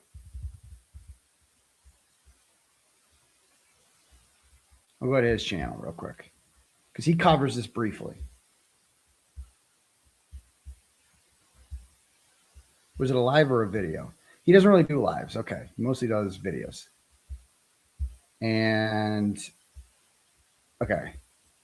But that's not what she says. Okay. What she said was, and I'm going to tell you, okay, because the word seizure, okay, in Carney talk is loaded with Z's. It's very hard to say in seizure, right? So can you say it to us right now? Seizure. Seizure. There's too many Z's in there. So if you don't mind saying, blame it on the seizure. Go ahead and say it in that language. I'm afraid to do that because what if they edit and snip a soundbite and plug it into other things? Like, I don't trust anyone. Uh-oh. Ladies and gentlemen, it seems like the Shirilla family may have this part. And that's understandable. That's understandable. Go ahead, Kevin. Take it away. I mean, when you lay down that phone call and how listen, Kevin Kev don't know what the fuck to say because this drooling little idiot is over here fake crying on our podcast. Kevin Kev don't know what the fuck to say. Kevin Kev's over here like shit. Well, you want a cigarette? I can give you a cigarette. See, he doesn't understand Kevin Kev. It's like, no, Kevin Kev is acting like that because Kevin Kev is retarded. Kevin Kev is literally a short bus kid who doesn't have anything to say. And Randall brings on him and J-Bro because they're the two stupidest people he could find on earth. That's his peer group. And he has them on where he has them on so that he sounds smarter. That's what Randall does. So Randall is not stupid. They are. And so he has them on and he asks questions. And then whenever he gets bored, he just goes, yo, Kevin Kev, say it. And Kevin Kev will say a prayer. Sometimes he says a prayer and he's like retarded. They're just yes men for Randall. So he doesn't understand that here, shit. I don't know. Anyways, we're about to get up out of here, but I want to show you one more thing. Yeah. They talk about Mackenzie's issues in jail because just like school, Yeah. So give him a sub if you haven't already. AG Tactical. Okay, back to this. Grief and trauma, and we have such bad PTSD. It's like this, right? So there were moments when we were mad about what was happening, and that's okay. Like I say to everybody, everybody's allowed to feel how they feel. We are too. We're just like everybody else, right? So some of us were mad. Like when after the car accident happened, we spent every day with the families. Well, I tried to get in touch with The car accident. It wasn't a car accident. Enough of that. It was a crash. Okay, an accident implies she didn't mean for it to happen. That's so insulting, and they don't correct her. Let's stay there for a second, right there. Let's. I think that's something that I haven't heard much of that from you anyway. So when the accident happens and nobody, and Natalie gets out Mackenzie gets out the hospital and things like that and is on the mend. Everybody's hanging out and everybody's celebrating Dom and trying to get not over this, but trying to cope with this. Everybody's together. Everybody's together at that point. Yeah. So we spent every day together, like every day. The second we got home from the hospital, she wanted to go to the memorial. All right, Natalie sending hugs from one mom to another, a subscriber says. And stuff. We were there every day, leaving flowers. I'm gonna pull this comment up right here. Now Because, watch this. Okay. Like I said, I want to talk. They bring up a very, very valid commenter who says, sad that JFK is allowing her to lie on his platform. Let's see what he says about that. My take on this whole tragedy, right? R.I.P. Dom and R.I.P. Damien, and prayers to Mackenzie doing time. My thing is the juvenile mindset. Prayers to Mackenzie doing time. Prayers to Mackenzie, guys. Mackenzie needs our prayers. What's the criteria? To open up dialogue about what's happening to the kids out there. Social media, how things start interfering with these kids' minds. That's what we're talking about. We also talk about Eddie O'Brien in 1995. Yeah, we know. Kid that did 30 years that was tried as an adult and should have he been tried as a juvenile. So everything is all together as one. But this right here is, of course, it's a jab as usual because that's what you get in live streams. It says sad JFK is allowing her to lie on his platform. How do you feel when people say that you're lying? And what did the social media onslaught? What does that feel like? So immediately they take a perfectly legitimate criticism from one of the few people actually watching them and subscribing to them, and they just dog on them. They bring up their comment to dog on them and then set up Natalie and say, here, shit on this person. Explain why this person's wrong. If you could describe it. It's hard because it's just hard because we're being judged on like if you knew me, like they don't know me, they don't know us, we have not spent time together, right? So how would you like it if they took and picked your worst moments and compiled it into a little segment for you to be judged on? That's not who you are. It wasn't just a worst moment. It's hours and hundreds of hours of phone calls to the jail, like tons of it. Your testimony in court, everything. We are judging you on years and years of anecdotal evidence showing what a shitty mother you are. That's not who you are. But do you think that Mackenzie made a big mistake from trying to go to the internet to clear her name and it kind of backfired on her? Oh, you mean her Instagram post? Like, Which one? Like she was heavy into the internet or age, like, whatever it is. You tell me about Just being so much on the internet after the accident and not like let it breathe, so to speak. Like, and then it kind of backfired on her. What parts after the accident? What? the time being after the accident, after she got better, or being in a hospital bed, being on the internet, going live, Going live. What are they talking about? And again, they keep calling it an accident. It's not an accident. That's insulting to the victims. talking about things, just all that time after the accident. And then all of a sudden people hear a different version of the story saying that she drove and staked it out and this and that, and there's no remorse. And, and that now all of a sudden the internet starts turning, right? Like, did you know she was on the internet like that? And how did you feel? And how do you feel about her internet use? Was that an issue with you, or did you just let her do whatever she wanted? Well, after the accident, there are people that care about her and wanted to see how she was doing, right? So she posted those videos of herself laying in the bed or whatever for her family and people that care about her. So I didn't have a problem with that part. Well, what about the comment? is that what you're saying, Jay? No, just What about responding to the modeling agency, like a couple days after 2 people were killed? How about that one? Do they even know about that? Are they even familiar with this? like how she just, all right, for instance, how I know when we talked, you told her to go have fun, which is understandable. You don't want to drown yourself in the sorrow and whatever. Yeah. I've been there. I get that. Oh, that's you I was talking to. Hi, Yeah, nice to meet you. So, like, for instance, the lives when she was getting dressed for Halloween, normal, and then, you know, how she did her TikTok videos and was still, like, trying to be a celebrity out there. And I think that's why a lot of people. Listen, what they were doing, what those kids were doing was so sweet. And it was turned around so, I feel so bad for them. Okay. Because what they did was, okay, so Mackenzie's home from the hospital and she's laying in bed, immobilized. Remember, because she broke everything, right? Including her spine, or she got her C1. I can't even believe she can even walk, right? So she was laying in bed for 3 months, unable to walk, unable to do anything. The whole time scrolling, looking at his pictures, his music, memories, like living in this darkness, right? So by the time she was able to get up and like kind of start to move around, I would be like, honey, it's okay to be sad. It's always okay to be sad. We just can't live there, right? We just can't live there. So I wanted her to go, her friend, Rosie, was in college and wanted her to come for the weekend, right? So I was like, you need to get up, change the scenery, get off your phone, go be with your friends and Rosie. go get out of your head, right? Go get out of your head. Fat So her Rosie. friends took a moment for them to go do something. And actually the whole thing, what they did was in honor of Dom and Davion, right? Which was super sweet. So they turned that moment of hanging out together and they In brought honor of Dom and Damien, they dressed up like corpses. That was their Halloween costume. Corpses.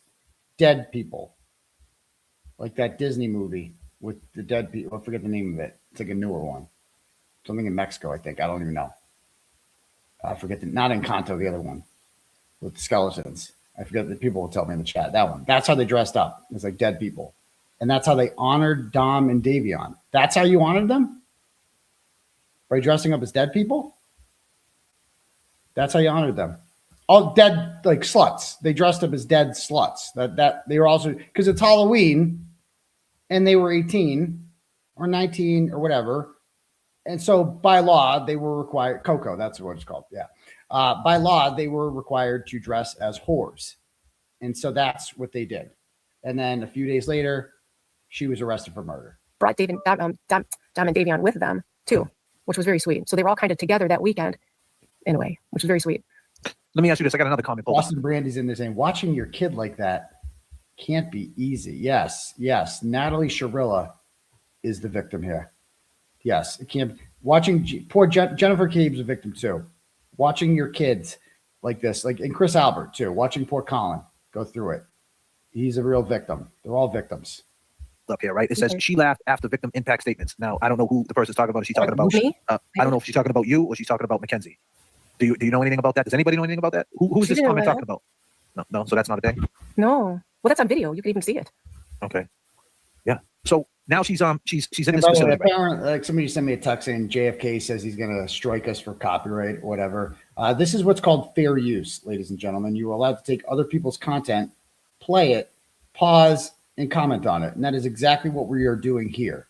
We are taking a matter of public concern that a lot of people are talking about in a very high profile murder case. And we have the defendant's mother giving public comments for the first time. And we're going to talk about that. And that's not copyright.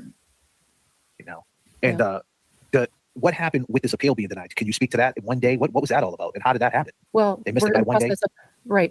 Right. So we're in the process of that too. And I have a huge problem with that. And actually, if at some point, I'm going to try to figure out, I don't know anything about the legal world or law world. Like none of us have ever been in trouble with any kind of law. So I don't understand how this side of the world works, but I don't understand how a defendant could be penalized for a lawyer's mistake, especially missing a deadline. Like how is that the defendant's fault? Like this whole post-conviction, all of her. Yeah. So she appealed once, it was denied. And then they appealed again and they did the appeal a day later. And the judge said, too bad, so sad. I mean, that is kind of fucked up in my opinion that, if I were the defendant, I'd be like, I actually don't disagree with her on that one. Actually, smartest thing she said so far. It doesn't seem right. Like if you're the defendant and your lawyer screws up like that, it's like, yeah, but the lawyer's not in jail. I am. I'm the one being punished for this. Either way, it doesn't. If it makes you feel better, Natalie, it was going to be denied no matter what. Your daughter's not getting out of jail unless she admits what she did, apologizes, and shows serious remorse. Nobody gets out in their first parole attempt in 15 years. So she'll have another one 5 years after that or whatever. That'll probably get denied. I would say in 25 years, she has a chance to get out. But first and foremost, she has to admit that she did this. If you don't do that, you ain't getting out, period. Truth, which would prove that it wasn't intentional, lives and dies in this document that's now they're saying is a day late. I don't think that that's right. But so that's do you think that Mackenzie, right now that you see her going through all this, right? Do you think Mackenzie has any type of mental issue at all? Like that now that you see, like your personal, I know you're her mom's and you got to stick up for her, but do you think that she should be evaluated? You think there's a misdiagnosis somewhere? I think she's maybe, ADHD, ADD, but nothing more, anxiety, ADD, like all of that. There's nothing. No. What? She's been in therapy. That's what I mean. Like she's been in therapy. He's trying to give her outs. He's trying to be like, well, she's only did this because of mental health, whatever. And mom's like, no, she's fine. She's perfect. Her mom, again, mom's position is she's innocent. Randall's trying to be like, well, maybe she did this because she's a juvenile and her mind's not right. The therapist and mom's like, no, actually, she's just innocent. That he doesn't understand this. Yeah. Right. So now what about the weed? She was smoking a hell of a lot of weed, man. And the weed nowadays, man. Wait, I want to go back to that behavioral thing one more time too. Go ahead, So whatever you in the want. juvenile facility, she was also talking to a therapist in there as well, who has all those letters at the back of her name. And if there was something there, she would have been. So okay, cool. So when she was in the juvenile facility, doctors came in and she was open to them and talked to them. Yeah, So do you have that? If you have that paperwork where a doctor explains her mindset, I mean, this is the type of stuff that should be released in that space of time, especially at. Yeah, I'm sorry. She did speak at the trial. There was a letter they read at the trial. She spoke on her behalf. Now, what the big one that not the juvenile transfer hearing, the one that she got 15, like, right? So what was that letter like? What did she say?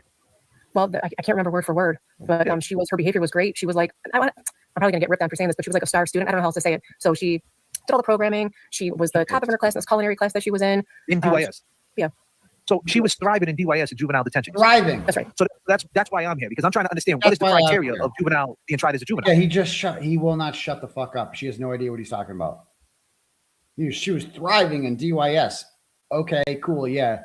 Your daughter was the most successful person on D Block. That's really cool. Awesome. Because if she's doing good, and under 25, her brain's not developing, they could put her in these type of settings. And she can thrive. Maybe she can work her way out, reset her brain a little bit, and navigate herself away from this. But once you go in the jail, I mean, I can only assume you're going to adjust it. You got to adjust it on home. You got to adjust. It's a whole different, especially state prisons. It's got to be crazy. Yeah, she was doing really well. And if she was, going through these programs, talking with the counselor in juvenile hall, and then, you would assume to believe that that documentation, that analysis of her through juvenile hall would move on and help her set like a daily program or something. They didn't care about that though, huh? The lawyer didn't bring none of that up. These are the things that I don't know. I don't know the Ohio law. I'm gonna have to talk to some lawyers. I guess it's all similar worldwide. Absolutely. But I know right now this case that we've been covering for months now, Eddie O'Brien, he has a Rule 30 over that transfer. So basically, what happened to him, just to give you an insight, it's the same shit. The whole purpose of this is he's just trying to talk about Eddie O'Brien, or what his name is. Yeah, all he wants to do is talk about Eddie O'Brien, and he's like this woman gives a fuck about Eddie O'Brien. No one cares about that except for you, Randall. No one cares. When he was in a transfer hearing, when he was talking to him, but he has a right to remain silent. That's his First Amendment. He doesn't have to talk if he don't want to. So they use that against him in the transfer hearing to bound him over to an adult. And he went to adult. You don't know anything about the law out there in Ohio. Like, you're just learning now on the fly, which was their advantage for sure. I know. That's why, I don't know. I'm the most boring person you can think of. I crochet and watch Marvel movies. I don't know this world. I don't want to. I'm glad I don't. And I also hate that I don't know, because they are taking advantage. Well, I'm not taking advantage. I feel like that's why I need to rely on legal counsel, because I don't know. What can I do? What are all the things I can do? What should I be doing? What's next? What should I be looking for? What should I watch out for? Right? Because I don't know. So why didn't they, again, to Kevin K's point, why didn't they did they have the doctor testify about the parts? They didn't let that in? You mean at the trial or the bind over? At the trial. Yeah, at the bind over. Well, no, remember right after the trial was over, he didn't even give the judge her diagnosis for some reason. So he didn't give the judge her diagnosis. What? So they have I thought it was a female doctor, but now it's a male doctor. The male doctor that diagnosed her with POTS didn't give his diagnosis to the judge. Of course, the doctor is not going to give his diagnosis to the judge. It's when you work with the lawyer and you say, hey, well, first of all, the lawyer would tell you to get a diagnosis from the doctor. Did she do any of this? Are they making this shit up? They're telling me this girl was diagnosed with something that could exonerate her, and that the judge, that somehow this information didn't get to the lawyer and wasn't presented in court. I find this very hard to believe. And if that's actually true, you're a horrible parent. You're not even advocating for your daughter right. You have this exculpatory evidence out there that could help your daughter's case, and somehow you didn't make sure it got in the hands of the lawyer. That's what you're saying right now. Okay. Whose idea was it to go to a bench trial? And when they said go to the bench trial, how was that message delivered to you? What did the lawyer say? We're better off going to a bench trial? What was this? How did that conversation go? That's a good question. So the first day of the trial, when we were all there, and it was, I think, 8:00 in the morning, and we're all looking at each other what is it? Is it a bench trial? Is it a jury trial? What is it? Do we know? We still didn't know. And then we found out that it was going to be a bench trial. And we're like, oh my gosh. So that was surprising, because I feel like we maybe should have known before that. But sorry, my bell is ringing. Stop right there. That's not how this works. The defendant, we just found out, the defendant picks. It's the defendant's choice. The defendant gets to decide, do I want to go jury or do I want to go bench?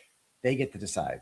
I know this because I've been a defendant in a bench trial before. That was our decision. We waived a right to a jury, right? And we decided on that day that we were going to pick the judge. If we like the judge, we like Pomerol, we went with the judge. Okay. Her lawyer, who's probably done a million criminal cases before, went with bench, probably because he realized he did an evaluation of the facts and he realized she's not going to play well in front of a jury. It's our best chances to go in front of a judge. And they're acting like we just showed up that day and had no choice. She doesn't even know how this works. She's either lying, which I don't think she is. I think she's just so stupid. and doesn't understand how any of this works and has no idea how to advocate for her daughter. She has no idea how to do that. Like the fact that she didn't know that Mackenzie's the one that picked bench trial is wild. And they're just blaming it on the lawyer. And then I found out months after she was at Marysville that she wanted a jury trial. And Who wanted the jury trial? Mackenzie. Mackenzie wanted a jury trial. So now that they've lost with the bench trial, they're saying Mackenzie wanted a jury trial. It's Mackenzie's choice, no one else's. The lawyer doesn't get to pick. The lawyer works for you. You're the client. You tell him what you want to do. I had a choice between bench or jury. My lawyer, Tim Bradle, recommended bench. And I went with bench because he's done a million criminal cases before, and he knows that the bench in that case, the facts were on my side. When the facts are on your side like that, overwhelming, and the judge is okay, you want to go with the bench trial because they get the law more than a jury would. So you go with the bench. So this lawyer probably did the same thing. And then said, now she's claiming that Mackenzie said she wanted, first of all, that's appeal shit right there. That's the appeal shit, is we wanted a jury trial and he wouldn't let us. He lied. Like that's some appeal shit. And he still pushed for the bench trial? Yep. Can you hold my, I'm so Yeah, sorry. yeah, My mailman is go ahead. sorry. No, go ahead. Yeah, no problem. No problem. I'll take her off the stage real quick. So listen, I hear someone saying JFK's watching. Listen, I'm not going to, just because I'm not doing the interview, this is more like a conversation interview, so to speak, some Q&As, conversating. Right. You guys know this trial. You guys know what it is. You guys know the points. You guys feel the way you feel. So be clear. You guys already feel the way you feel. So by me asking her, why this, why that, I'm not trying to interrogate her. Her daughter got found. Damien, RIP. Damian. Dom, RIP. Be clear. I get it. Like, the victim's number one. Always number one on the JFK show. RIP Dom, RIP Damien, Yeah, for sure. Yeah, the But jury's number one. But at the end of the day, I'm not trying to interrogate her. That's what you want me to do. It doesn't make any sense. Like I see people saying, hey, you need to say this, you need to say that. I'm trying to get an understanding of the mindset, how If the victim was number one, then you wouldn't have Natalie Shirilla on. You would have Damien, as you call him, Davion, or Dom's family. You would have them on. this verdict came out, and just try to get an understanding of this story from the horse's mouth without trying to interrogate her off a documentary. I'm trying to talk to a human. So excuse me as I kiss the sky. Thank you. What? How am I doing? Jay? Well said, JFK. You're doing great. You're doing absolutely great, bro. You're doing great. Goddamn, well said. I'm shocked that was their take on it. That these yes men were like, "You're doing great, JFK." It's a live stream. This is real time. This is real time. It's a live stream. So Kev, so there was a therapist at DYS. She was doing, she was cooking. She was scrambling eggs. She was making pizza. She was thriving in them settings. Did she get into any fights in DYS? Well, she was the victim of a couple of them for sure, which was scary. So the children, as you can imagine, can be pretty aggressive. So, For the most part, she's not a violent she did person. well. She maybe got in trouble for her mouth. It's always her mouth, right? But she's not a violent person. So no fights like that. Not a violent Go ahead, person. Kev. Sorry, my breath. We were talking about the bench trial, and Here we go. and, Deep thoughts. you said that you and your husband were potentially witnesses. Were you ever called to the stand? How do you not know the answer to that? Why do you have to ask that question? How little do you know about this case? Of course she was called to the stand. She's the only person that testified about the pot. Have you done the basic amount of research in this? You're having this woman on and you don't even know if she was called to the stand. Yes. Yeah. It seemed like at the end of the impact statements, I'm sure, you were trying to, get out all the things that were missed or all the things that you felt like were overlooked, and I'm sure a lot of people based your response and stuff in a negative way. But I mean, I just want to let you know that, for a mother to see, regardless of the accident or it's still your daughter, that you're there supporting and standing up for. I just want to say, I didn't, I felt like you were trying to express yourself to the fact that, these things weren't looked at, that there was concerns that, that you were trying to, reach out about, I can just, what I'm trying to say is I just feel like I feel like that was a tough thing for you at the end. Because you really wanted to get these points out, Well, the thing is, and thank you for bringing that up. What did he bring up? I don't even understand what point he was trying to make. Does anybody have deep thoughts with Kev is fucking painful, guys, as you saw there. Like that's JFK just hands it off to him. Randall's like, here you go. Talk, make me look smarter. That's the whole point of that. Like what? I mean, we need a deep thoughts with Kev segment. Just his greatest hits are played. It's like, what?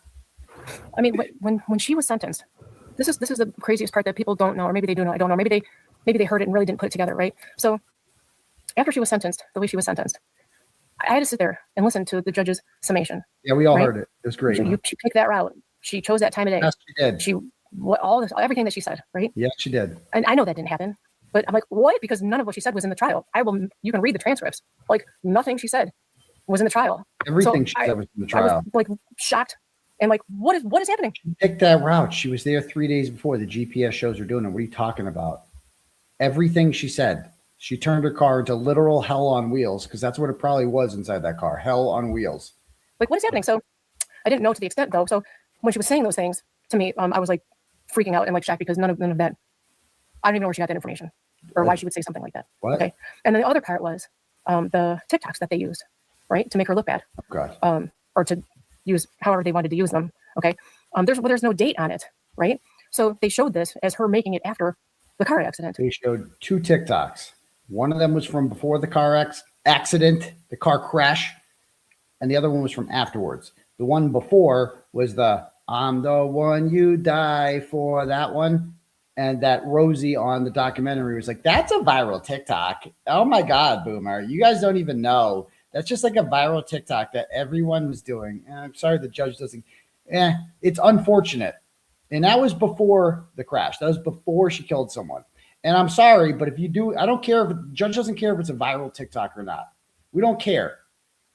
The fact of the matter is that she made a TikTok with the words, "I'm the one you die for." It doesn't matter if a million other people have done the same TikTok. She's the only one that then went and killed 2 people. That "I'm the one you die for." That's very unfortunate. So you're right. That was before the crash, but it doesn't matter. And then that's not nearly as strong as the other video showing her dressed as a corpse after the crash. That one was after the crash. So that was not before the crash. That was after. But go ahead. And that wasn't the case. That was made like years before, right? But there was no date on it. And then so the judge said, now, is that a fact? What you're saying? Yes. That's so a fact. Yes. So when the judge said, when these were made, the prosecution said no, and they let him use it anyway. And I don't know if her lawyer could have objected at that point or not, but he didn't. And how can you allow something in? There's no date. Like you can't even confirm when it was made. So it made it look like, what's that got to do with the presence of mind and all that? Like I don't understand. Because they were maybe making it look like she's making these TikToks after the car accident. Exactly. You know what I'm saying? Right? And she wasn't. That was years before. And and then the other one was a concert that they went to.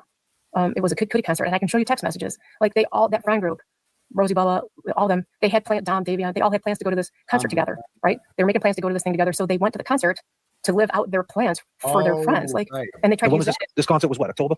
She did it. She did it for the. So did Dom have tickets at that time? Like, was it already pre-planned, or they were just talking? No, because tickets weren't out yet, so they were talking about them. Okay? So they went to live out their friends' plans together, right? So they made it. It seemed like she's. So they had plans to go to a concert with Dom and Davion, and then she murdered them, and then she had no choice but to go to the concert in their honor. So it wasn't being insensitive. She was doing that in honor. Going out here to all these concerts, going to these parties, living life, no remorse. When it's not the case at all. It's just not the case at all. Totally. That's why I always say I can't blame. I'm gonna cry again. I'm sorry. It's all right. I can't blame people for feeling the way they do, because if I saw that, I'd feel the same way. But like, you don't understand until you're in this situation how crazy this kind of situation is, because it can happen. Like, I never would have thought a judge can say those things without anywhere, or like that they can use those images with no date and to make it look like how they need it to. Like, it's very scary. So I don't blame people for feeling how they feel, but it's not real. It's not true. It's not accurate. Now you do, go ahead. Sorry, Kev, go ahead. And I mean, I wanted to say this too, is that, no, it's like how you stated, when after the accident, after this tragedy, you were with the families, and then throughout the trial, there's a bit of a divide, and then now you're having to, accept that. Well, even a little bit further too, like the whole Halloween thing. She was talking to his mom like all throughout, up until the day she was arrested. Like his mom. So they were friends. They went out and drank coffee. Like, what did they do? Like, if you don't mind me asking. Well, they helped buy things to decorate the grave together, the flowers, the lights, and stuff. And then she came over and picked up Mackenzie. So what was the divide? Is it fair to say the divide was when she said Well, I'm asking. Was the divide when she turned around and said, "I could have had a medical emergency," and they didn't hear that before, and then she put that in the mix? Like, was the divide? And if that was, do you understand why there's a divide? I have no idea. I don't know. And if that's the case, if that was the case, right? If that was the case, why wouldn't she just say it to her? Why would she keep that a secret? I don't know. Now the other thing, I I don't know. I had heard your husband, kind of had an interview with the TMZ, and he spoke on the black box. He spoke on the analysis. Now, is this something that you guys have provided now, or is it the same analysis being looked over? as from on Randall's thing today, he said that, well, if you're going to believe the black box in this case, then you got to believe it in the Karen Reed case. No, dipshit. The black box in her case, in Mackenzie's case, shows that she went 100 miles an hour for 5 seconds and never once hit the brake. That perfectly aligns with the video of the crash that clearly shows her accelerating and doing that. It's undeniable. In Karen Reed's case, they claim that the black box data shows that Karen accelerated at 75% throttle. 75%. Blah, blah, blah. That could have been caused by a number of things, right? Including, wheels spinning in the snow, doing a 3-point turn. There's a lot of things that could have explained the black box data for Karen Reed. There is nothing that can explain the black box data for Mackenzie Shirilla. And Matthew DeSogra is an expert who came on to explain what the black box data could be for Karen Reed. Okay? So it's not the same thing. They actually made this argument today. Stop trying to compare Mackenzie Shirilla to Karen Reed. That is literally an argument for the antis. From the Commonwealth out there, like the state. Well, Is it their analysis that now you're having someone else relook, or did you in any way have somebody hired to go over that, that analysis? Well, that's just from the trial. Yeah, that's just from the trial. All they have is the last 4.8 seconds or something. Yeah. And initially, I had thought maybe they don't know the airbags had gone off because I don't understand how anybody can drive, let alone steer in the dark with the airbags deployed, right? I'm like, maybe that wasn't in there. But then when I went back and read, because remember I wasn't in there, so I don't know what was said and what wasn't said, right? But when I went back and I read the transcripts, it is in there that the side airbag curtains, am I saying that wrong? The side air curtains deployed, right? Yep. Before the intersection. So I was like, did they not hear that? Did anybody not hear that? How can you drive when the airbags are deployed in the dark? Because those explode. Yeah, they explode and the car shuts right off. Oh, okay. Yeah. Right when the airbags pop, the car shuts off. Excuses. But if you're going 100, it ain't stopped. Yeah. Yeah. That's the difference. Have you thought about getting your own investigator to go over the case? Wait, what? So I can't talk about a lot of things because we're in the process of an appeal, right? But so let me say this. Let me get some clarity on that real quick. To be clear, J-Bro, she has thought about hiring an investigator. An investigator would not tell her good things. An investigator would be like, yeah, you're fucked. The black box data, that does it. The black box data and there's no witnesses. You're fucked. He ain't gonna help you. I told him that already. Sorry. Oh, this is that. My mom. Go ahead. Sorry. Let me get some clarity on that. So you got denied an appeal, right? And now you have another appeal. How does it? So there's two appeals. What's going on? I'm kind of like I said, I don't know Ohio law. So what was the appeal that you got denied, and what is the appeal that you have going on? If you can let us know. This is what is it? What's it called? And to be very clear with this, some of Dom's family sided with Mackenzie early on until court happened, including her father. Her father is heavily featured in the documentary, and the sister. The sister was very sympathetic to Mackenzie until the trial. When they saw all the evidence in trial, that's when they realized, fuck her, she did this. The mother was also named Christine Russo. She was definitely not. She knew something was up early on. She didn't trust her. Davion's family did not trust her ever since she started posting on social media early on, responding to modeling agencies and shit. But very nice people. And they were willing to, they want to forgive her. They want her to get better. They do. But she's just unwilling to do the basic minimum of admit that she did this. Okay, so the first appeal is still going on, right? The direct appeal is still moving forward. That's still going. The direct, okay. The direct appeal, yeah. And so what was the other appeal? What's that about? Is that something different? So the post-conviction, so you have the direct appeal. Lord, I hope I'm saying this stuff right. So you have the direct appeal, then you have the post-conviction. The post-conviction is everything that wasn't brought to trial, right? The medical expert brief, the text messages where she didn't threaten to crash the car, but he did, which was the whole basis for prior calculation. Can we stop there? So what about those text messages? I've been hearing a lot about those text messages. So basically they were saying that she threatened to crash the car before, but it was actually him. And you have text messages to prove it? Yeah. So and how did you obtain the text messages? They're on her phone. Okay, you want to speak to it? Go ahead. Yeah. So when they were on the freeway, she called because Dom had grabbed the wheel and threatened to crash the car. She was scared. So Dom had threatened. So they're victim blaming now. Unbelievable. So that was the incident that happened 2 weeks before Dom was murdered. Dom called his family and said she is threatening to crash the car.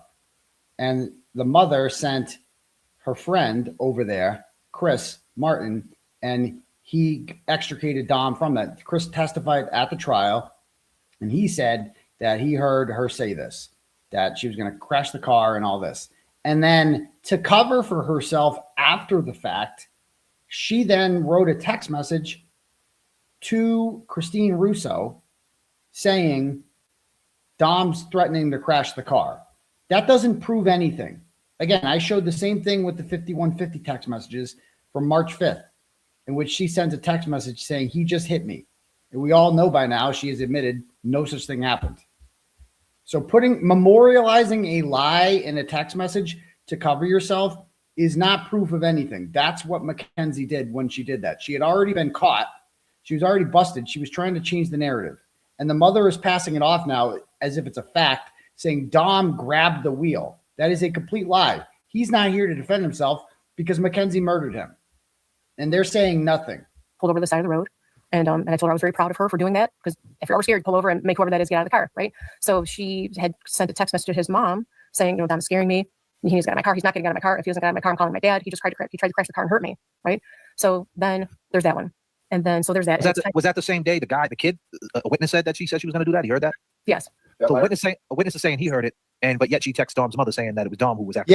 Yeah, that's a contradiction. If you read the transcripts, it's a contradiction, isn't compare it? it with the text messages, something is amiss. Yeah, something is amiss. Yes, so it is.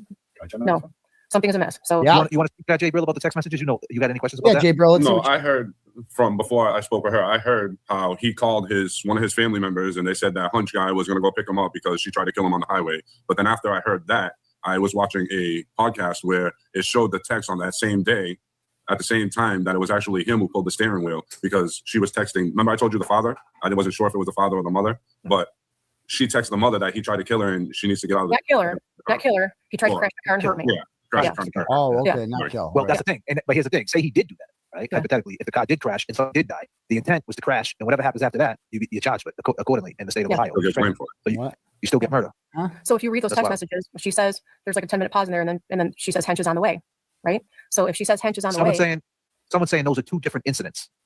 No, it's the same incident. No. Be clear. She's saying there was no, only that's on one the same day. incident on the freeway. So the same day the witness stepped up and said, "Hey, this is what I heard." Is actually the same day that Same day. Mackenzie called moms up and said, "Listen, That's right. something happened." Yeah. Okay. All right. So And like I said, I heard this before I spoke with Natalie. Yeah, it's the same of thing. course you did, Jay, bro. So if you listen to, like, the first thing she says is, Dom just tried to crash the car and hurt me. He needs to get out of my car. If he doesn't get out of my car, I'm calling my dad. She's pulled over at that time, right? And then his mom says Hench is on the way. So at that point, she's already pulled over, right? So Hench is, it doesn't make any sense. So I see a lot of people in here, right? And I think, so Nina, she said, talk about the jail calls. No remorse, and one of the witness to be dead. Is that something that was said? Like I said, I didn't hear all these jail calls. I don't know about you guys. Yeah, I don't good call, listen to every Nina. jail call. But I did hear a lot of them, but I heard remorse in a lot of them. So I You don't know heard where this is coming from. remorse? so you have the platform right now. You Natalie. heard remorse in the jail calls? Not once do you ever hear any sort of remorse in the jail calls except remorse for herself. What a moron. What would you like to say about these jail calls? Why do you think they're coming off wrong? Are you defending them, or are you here? Like, what's your take on them jail calls? So that's what I was telling you, like grief and trauma, it goes like this, right? So in a lot of those calls, we were angry. A lot of those calls were sad. A lot of those calls were trying to figure out what's happening. Right, we're in survival mode. So depending on what stage of grief we're at, I don't know. I don't know. We don't want anybody dead, right? But we were going through a very, very, very difficult time. And I just hope that none of you are ever in that situation, right? And honestly too, I don't understand. Do you understand why people think they look awful? Do you get it though? When you look at it? Well, yeah, because there's just no. Yes, I understand why people are feeling the way that they're feeling. Yeah, I okay. can't explain it other than ups and downs of grief and sadness and anger, for what your daughter's going through. It's hard. Yeah. I get it. I get it. It wasn't. I mean, the point is, it's like it's just that's just the way it all went down. Is what you're saying, and it is what it is, right? But you definitely feel remorse, right? Is that what We you're saying? spent 4 years crying. I cry every day. What do you cry for? Mackenzie cries every day. My Cry husband for cries every day. Mackenzie. I'm going to pull up certain things from the cry chat. for One person them. is asking, You don't obviously, cry the for most them. You cliche, cry for unoriginal, Mackenzie. no disrespect to his piece. I mean, this is a question I'm sure she can't answer, or she doesn't know the reason why. Why was she going 100 miles per hour? Do you have any insight on that? And do you even want to answer it? That's the problem with this case. Like, everything is story time. Everything is story time. Like, they're taking a situation that they're looking at the black box data and they're creating all these things of what could happen when nobody knows, right? Nobody knows. I don't know why she was going 100 miles an hour. I've heard a lot of people are messaging me and sharing with me their stories of things that happened to them. The same thing happened to me. I passed out. I was going 100 miles. I crashed. Luckily, nobody died. But Oh, okay. So that's That's not good when you can't explain why your daughter's innocent.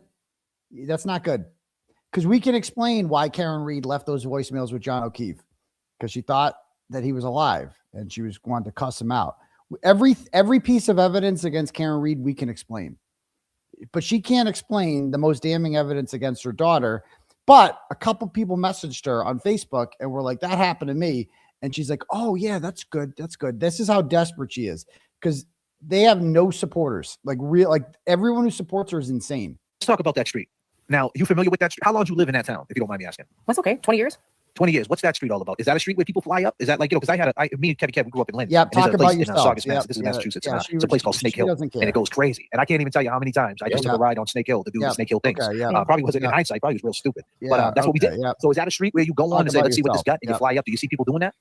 I don't see it, but I've heard kids doing that. Yeah. A lot of my friends even said, I lived there. I grew up as a teenager there. There's no lights. So I have heard that kids do that. Listen to this from Jay. My question I wanted to ask too is, what's the lighting like on that street? Is there a lot of street lights out there in Iowa? Is there a lot of street lights out there in Iowa? I died. He doesn't know the difference between Iowa and Ohio. To him, if you gave Kev, and I want to do this. I want to do this live on the air. If Kev, I'll pay him to do this. I want to have a live show, no cheating, no researching, in which I give him a blank map of the United States of America, and he names as many states as he can, fills them in. How many would he get? 5? Would he get all the New England states? He might. New Hampshire, Vermont, he might screw those up. I don't know. Like New York, I feel like he might call New Jersey, Delaware. He might. He might get the Dakotas and the Carolinas mixed up. They're both south and north. California, Texas, Florida. I think he would get those ones. Hawaii, Alaska, confident he would get those. But he would struggle. Like he would call Michigan, Wisconsin. He would call Indiana, Illinois. He would call Nebraska and Kansas. Forget about those. Not even close. He wouldn't even come close on those ones. He would call Louisiana, Mississippi. He would call Arkansas, Puerto Rico. Like he would struggle with a lot of these. He definitely would not get the Midwest. Midwest would be his real Achilles heel. Iowa and Ohio. I mean, they're both 4-letter words with 3 vowels in them. So I can understand that could be a little bit confusing for him. But he did not, that was not a mistake on his part. He does not know the difference. He thinks he's talking to someone from Iowa. He does not understand that they are like 3 states apart, I believe. To get from Ohio to Iowa, you'd have to go all the way through Indiana and then Illinois and then Iowa, all I states. So he would definitely struggle with that. To him, he doesn't know the fucking difference. No way. Ohio. I don't know. Yeah, that's okay. I don't know because, like I said, it's a cut through. I don't know if I've ever paid attention to how lit it is or not, but it's a common cut through. Everybody takes that cut through because it directs one major street to another major street, and there's no light. I looked at that video. It looked, when she took that right, it looked like it was, getting light out. But when you see the video of her flying by, it looks like it was really darker than. Well, they didn't find it for 45 minutes. No, I'm saying obviously then it was real light out. But when she took the right, it looked like it was light out. It was getting light out. But when you see her flying by right before the crash, that road looked really dark. What? Oh, he thinks he's onto something here. He's saying that, so she pulled onto the street, and then moments later, the video of her pulling on the street, he goes, it looked really light. It doesn't look really light if you watch that video. It looks really dark. And then the video driving by, it looks really dark. What? Huh? He thinks this is some sort of conspiracy, like they happen at different times. And then Randall chimes in with. No, I'm saying obviously then it was real light out, but when she took the right, it looked like it was light out. It was getting light out. But when you see her flying by right before the crash, that road looked really dark. So the other question that I wanted to ask. Randall was like, wait a minute. It was getting light out, but when you see the video, but it's a common cut through. Everybody takes that cut through because it directs one major street to another major street, and there's no light. I looked at that video. It looked, when she took that right, it looked like it was getting light out. But when you see the video of her flying by, it looks like it was really darker than. Oh my god! Well, they didn't find it for 45 minutes. Well, they didn't find it for 45 minutes. That has nothing to do with. He's getting confused. He thinks Jay Brill is talking about the difference between the body cam footage of the police and the footage of her driving. He's not talking about that. He's talking about the differences between the video of her pulling onto the street and driving, which happens seconds apart, whereas the other one is 45 minutes apart. And Randall, this is hilarious because I see how they're thinking. Randall doesn't understand what the hell Jay Brill's talking about because Jay Brill's retarded. And it was real light out, but when she took the right, it looked like it was light out. It was getting light out. But when you seen her flying by right before the crash, that road looked really dark. So the other question that I wanted to ask, I mean, here goes Kevin Kev. This happened early morning. Yes, Kevin Right? Kev. 5:30. Yes. Yeah. Here we go. My question to you is, I mean, you're her mom. Yes. Does she get up at 5:30 in the morning, or is she a sleeper? Does she? I mean, is that normal time for her to be out and about operating? No, but it is a normal time for Dom because he used to sleep over here. What are you getting at here? Is it normal for her to be out at 5:30? The answer to that is I don't know because we don't pay attention to my daughter. She doesn't even live with us. Like periodically, sometimes he would sleep there, and sometimes and every time he would wake up at 4 or 5 o'clock in the morning and want to go home. That's his MO. I get it. And Just thinking, the crime circus, this weirdo who dresses up as a clown and is like he's the only person out there who's like defending Mackenzie Shirilla. But he loves JFK's chat. It's a night with it. They're at Friends. They're watching movies to Now, celebrate. what day was the day? Was it a Saturday, Friday, Sunday, Monday? What This was is the day? interesting. I don't know off the top of my head. I don't know. He doesn't know what day of the week it was. Imagine that. Imagine your kid is in jail for the rest of their life. Her case has been your entire existence for the last 3 or 4 years. And you can't even tell this Hoodbooger here what day of the week it happened on. I mean, really? Wow. Quick question, right? Ritzy's been dying to ask you this one. Ritzy is she advocates for brain injuries. She's a good girl. Ritzy says the tilt table. When they do this test for parts, they do a tilt table. Did you do that test with her? Was it a tilt table? Mm-hmm. Okay. There goes that question, Ritzy. I hope I can help you. Anybody got some good questions right now? The best questions you could ask, obviously, illuminate on the super chats. It doesn't have to be super chats, guys. That's not what I'm saying. So don't twist my words. But I'm saying, obviously, I will see them. Can she tell us what her daughter actually said in the hospital in the county talk? Can you say what it was? Yeah. So she said it's not very coherent because remember she was on like all sorts of pain medication like around the clock because everything was broken. So it's a little bit jarbly. But she says like, can I say can I something? And then she says something about community service and just take my whole license away for 10 years. That's what she says. She never said nothing about blaming on the seizures or something like that. No, the word seizure is nowhere in that sentence. All right, guys. Whatever questions that you have for Sure. Natalie, go ahead and shoot them off. How about you, Jay Brill? I know you got a couple. I wish I could teach people how to talk it so that they can listen to those calls But themselves. what was the reason for teaching her that? Though? Is that not? I mean, can that not be looking at as sneaky? No. So my parents used to talk it to have a parent talk time for the kids to not hear, right? Or like if we were like in the doctor's office, sometimes we would talk it so that the kids don't understand. It's not to be sneaky. It's just a fun little kooky little language. It's fun. I guess my first question is, do you feel like you could have done anything differently as a parent to avoid this happening? Do you blame yourself at all? Because the entire internet blames you. Do you blame yourself at all? Do you think there's anything you could have done differently as a parent to avoid Mackenzie becoming the person that she has become today? Do you think you're at all at fault? Just something fun to talk. Okay, I dig it. Hey, man, to each his own. Diane says, does she wish she never let her daughter move out so early before being an adult and responsible? Oh, This here is we gonna go. make me cry. I'm gonna try not to cry. Okay. Yeah, try. So it. Dom and Mackenzie were together for 4 years. Okay.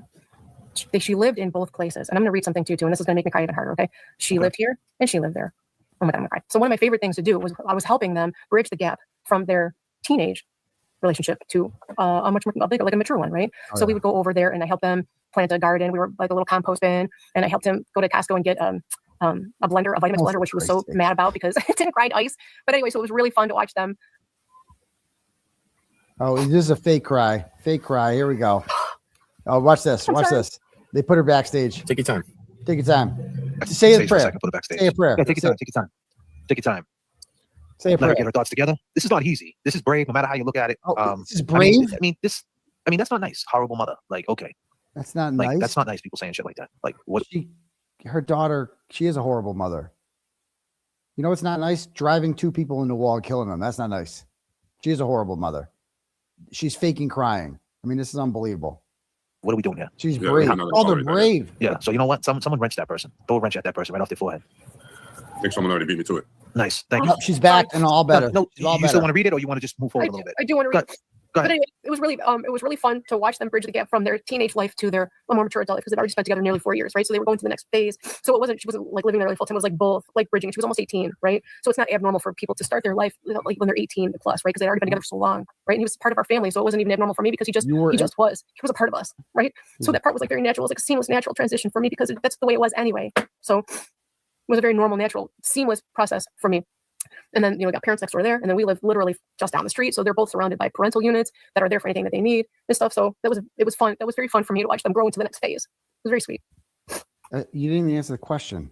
She's 17 years old and still in high school. Why would you let her move in with her boyfriend? I don't care who her boyfriend is. Oh, he's part of they're kids. It's your job as a parent to be like, you're young. You're very young. You're going to meet new people. Why don't you just not settle down with the first person you find? You don't need to like the dad was like, they're going to get married. Why would you say that? No, you can't move in with them. You need to like stay here, be a kid, and then you go to college and shit like that and find yourself and then come back and then go through a phase in your early 20s where you go to bars and then you get bored with going to bars and you go on dating apps and you try to meet people and nothing works out and everybody seems to be weird. Everyone's trying to hook up or it doesn't know the right thing. And you go through a whole thing where you're like, am I ever going to get married? Am I ever going to find someone? And then like, oh shit, I'm getting close to 30. Oh shit, I better settle down and I better find somebody if I ever want to have babies. And then you do that. And then you have 2 kids and then you're in a horrible marriage that you're not really happy in and you live miserably for the rest of your life. That's the American way, not whatever you were doing. I mean, what is she talking about? Sorry. Yeah. No worries. Go ahead. This is your time. Go ahead. Whatever you want to say. Hold on. Take your time. Oh yeah. So this was a text message that I sent to them Oh God. July Jesus 1st. Christ. Oh God. of 2022. Okay. Back when he was still alive. I don't know if you see that. It says, No, I do. Oh God. I tried to call you. You don't have to call me back. I was just thinking about you guys. One of my favorite things to do is watch you guys grow and navigate through your problems together. They're not always fun and it's not always easy, but the point is that you guys grow a little more each time and learn a little bit more about yourselves and each other. I love you guys. Anyway, that was all. And he messaged me back. Nice to think you're always thinking about us and here for me. I love you too. Thank you. And I said, always.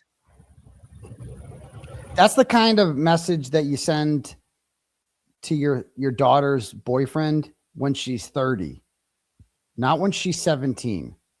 Like I would never say I would never have approved of this if I was the mother. I'd be like, no, you're 17. You're not moving in with your boyfriend. Sorry. So we were very, very, very close. We spent every day together. We were together every day. I got a question. Did he know that language? He said, he's the one word he did know. I can't. He's silly. Okay. He's silly. He's silly. He's dead. I can't because I don't want to. Your daughter killed him. Hey, it's just. Hey, listen. It's good to see He you knew one smile. word and he's a goofball, and I don't want to say it here. That's fine. Okay. And I'm sure you do. You know, I don't think for people. I just want to say something to the disrespectful people in the chat. Oh, here we go. Listen, here we go. Natalie didn't do this. Okay, she knows a lot more stuff and facts that no one knows about, and she is a mother of this child. What facts does she know about? She doesn't seem to know anything. She can't even explain why the car was going 100 miles an hour. She doesn't seem to know anything. And she's like, you're not going to disrespect her in the chat. She didn't kill anyone. No, but she raised the killer, and it's kind of her fault. Anybody would defend their child no matter what, especially if they see facts that should. No, I would not defend my kid in this way at all. Sure, and it's not easy being on a live stream with 429 people watching, and So no, I appreciate you because I did talk a lot about this in the documentary about the families, how I feel about the families, and I'm so sorry for them. And I know that these appeal. I'm gonna cry again. I'm sorry, and I know that the public process is hard for them because I wish it wasn't public because every time it's public, it's like picking at the scab and it's making the wound bleed every single time they have to see it, right? So and I feel so bad for them. They have to see it every single time. But what she was convicted on isn't true. It's just not true. Okay. And if this was happening to their kid or their son or their daughter, I would hope that they'd be doing the same thing. I think that I think in Ohio, unfortunately, like the way the law is, like it's very easy to get convicted on this type of like murder, something that they like with this intent thing that they have. Like, oh God, he's back to lined this. up. It's pretty wild compared to Massachusetts. That's what I'll say about that. I got a question from Kristen from Manhattan. She says, why did Mackenzie select a bench trial rather than a jury trial? This may have already been addressed. Apologies, I was late to the stream. If you just want to address that real quick again for little Kristen from Manhattan. That's okay. Mackenzie did want a jury trial. She was kind of directed to pick a bench trial, and she was kind of strong-armed into a bench trial. And being a traumatized 17-year-old, I did already. I did. Well, okay, the lawyer did. So Mackenzie was 18. Right. And she wanted a jury trial, and her lawyer is kind of a bigger guy. And he's like stood up and in his loud lawyery voice, he's a big guy. Right. He was like, well, you're going against my recommendations, and kind of yelled at her about it. So she's like, okay, well, if that's what you think is best, then okay. Like, what are you supposed to do? Okay. So Mackenzie did pick a bench trial. That's what she said right there. Then Mackenzie did agree. Ultimately, Mackenzie is the client. She gets to decide. But because the guy's big and has a loud voice, she felt like she was strong armed into it. It doesn't matter. You were being convicted either way. A jury is not. Picture a jury of 12 being like, yeah, you know what? That girl, let's give her a break. I don't think she did it. No one's going to believe that. ever. To put some context to the bench trial, if you don't already know this, right? It usually you take a bench trial because the case is just that fugazi, meaning it's just What? it's not, it's going to be on your side. You don't take a bench trial because you're going to get found guilty. You take it kind of like, hey, Your Honor, look at this shit. Can we get out of here now? But in reality, it went the other way. So You take a bench trial when you are worried that emotions may cloud the judgment of the jurors. That's when you take a bench trial. You take a bench trial when you just want the facts and the law to be applied and you're innocent. Right. So if you're innocent and you just want the facts and the law to be applied and you feel as if the judge is an unbiased fact finder, then that's your best bet. Karen Reed was innocent, as we all know. And if she had a normal judge, if Judge Karp was the judge in her case, or if Judge Pomerol was the judge in her case, or a variety of judges, I bet you if Peter Krupp was the judge in her case, who hates me, I think he would have found her not guilty. I think the only judge ever that would find Karen Reed guilty is Beverly Cannoni. So she might exonerate her. I don't know. She just didn't like her. But Karen Reed had no choice but to go to a jury. Right. And so it doesn't matter. Like the guy chose bench because he knew that emotions with jurors, they would be like, she's not likable. They're going to convict her no matter what. It was his only play. A judge was probably going to convict her too, but that was the better bet, was the bench trial for sure. That's just something to think about. But here's the thing: of all these different things that you're learning about the bench trial and with the, learning about the law, did you know that that under 25 years old, a kid's brain's not developed? You do understand that, right? Like that's something that's like a worldwide thing, right? I do. So like that's my main thing that I'm trying to, like, my theme of this show is trying to understand what is the criteria of juvenile. Like, does she fit the criteria? Everything. Oh my God! Back to this. When she was in DYS, she was thriving. She could be rehabilitated. And I get it. Dom, R.I.P. Damien. But I mean, she hit the wall too. I mean, wouldn't they want to like do more study on her, explore that more to see what her mental state is, and then to open up the dialogue about today's youth with social media and things like that? Because you can't deny that she was real active on social media and so in all these other kids, and it can do something to you. And I'm sure sooner later down the line, the social media thing is going to be addressed as something that can mess with your mind. I mean, we already know it. It's an elephant in the room. Like everybody knows, social media brings out the worst in people. Some people, it's just an elephant in the room, and just no one wants to address it because everybody's active on it. But this is the reality of it. So when it really shouldn't be. Sorry, real quick, it really shouldn't be, because like when people post on Facebook or social media, you only see what pictures they want you to see. A lot of times when those people post vacations and loving families, this is the perfect example of it too. This comment, somebody says, that's why it was smart for Michelle Carter, the girl who convinced her boyfriend to get back into a car and kill himself in Plainville. She was convicted of that, and her lawyer Cataldo went with bench trial in that case, because imagine what jurors would think of her. She convinced you. You just had to apply the law. That is the perfect example of a case where you just had to apply the law, where it's not her argument. It's not illegal to tell someone to get back into a truck. Ultimately, it's his choice. He chose to do that.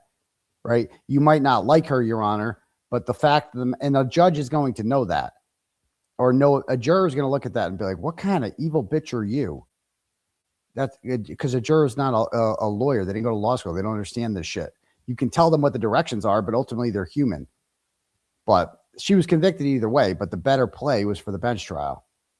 often very sad at home and depressed and dealing with some mental illness or something like that. It's just what they want you to see. You know what I mean? So we really shouldn't be judging anybody. Well, here's the thing. Like when I see Mackenzie smoking all that weed, right? Yeah. I don't think that she was smoking all that weed to see how high she could get. I think she was doing it, like the kids say, for the gram. She was doing it for the TikTok. Look at how fat my blunt is. Look at me smoking, chilling. Like an imagery. And you know, if she did have issues like ADHD or something else, anxiety, that might have not been a good thing. For her, you know, and she might have masked it. We all mask, and she might have masked it and not wanted to tell anyone growing up. It was illegal, so like to not smoke it, you could kind of use that as like that. Can you speak to that? Talk about weed. No. Okay. I saw a video. I did see a video of some evidence. It was all over the grass, and the somebody is picking it up and saying, "Just put it in here. We'll sort it out later." Tons of money. And tons of money in the red bag, the backpack thing.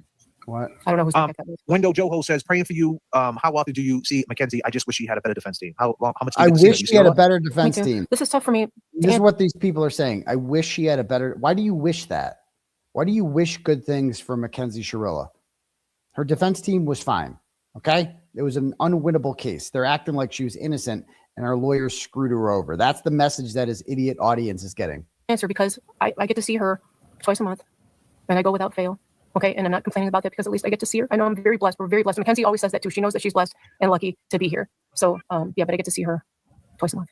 So in closing, right? Well, let me and I, ask you from go the ahead. chat. Oh my God. Someone said in the chat that on one of the phone calls from the jail that you said you wanted a bench trial.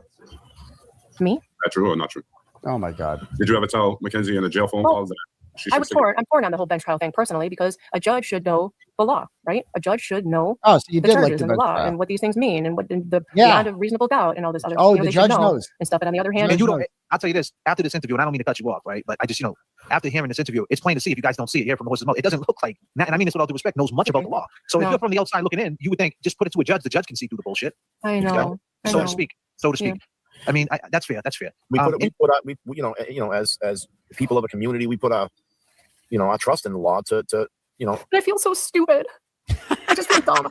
Part of me feels stupid, but then the other part of me feels like I'm glad to be stupid. Like if this is the stupid way to be, I'd rather be stupid in this world and not know and understand the law like that than have a good understanding. We all feel very stupid after listening to Randall and Kevy Kev talk for 2 hours. We all feel much stupider. You ain't alone, girl, and you're on the right show.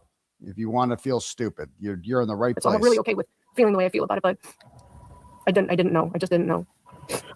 That's fair. So in closing, let me just ask this in closing, right? And we'll put a bow on it, right? And I appreciate you for your time, and it means everything. And I hope that you felt comfortable up in there. This is a comfortable live streaming experience that we try to have here. We try not to bring no vile shit over here. Yeah, and we're just trying to get an understanding from the horse's mouth from your side of it all. And that's all. We're neutral. I don't, everybody knows the case. It's been around for a while. R.I.P. Dom, R.I.P. Damien, of course. So let's be clear. Absolutely.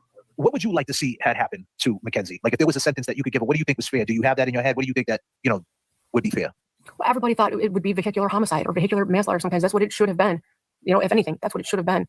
5 seconds of data. Nobody knows what was going in there. And the lack of evidence is not evidence of intent. Like, I don't understand how they got to that part. Like, nobody knows what was happening in there. There's no witness. So you think your daughter should have been convicted of vehicular manslaughter?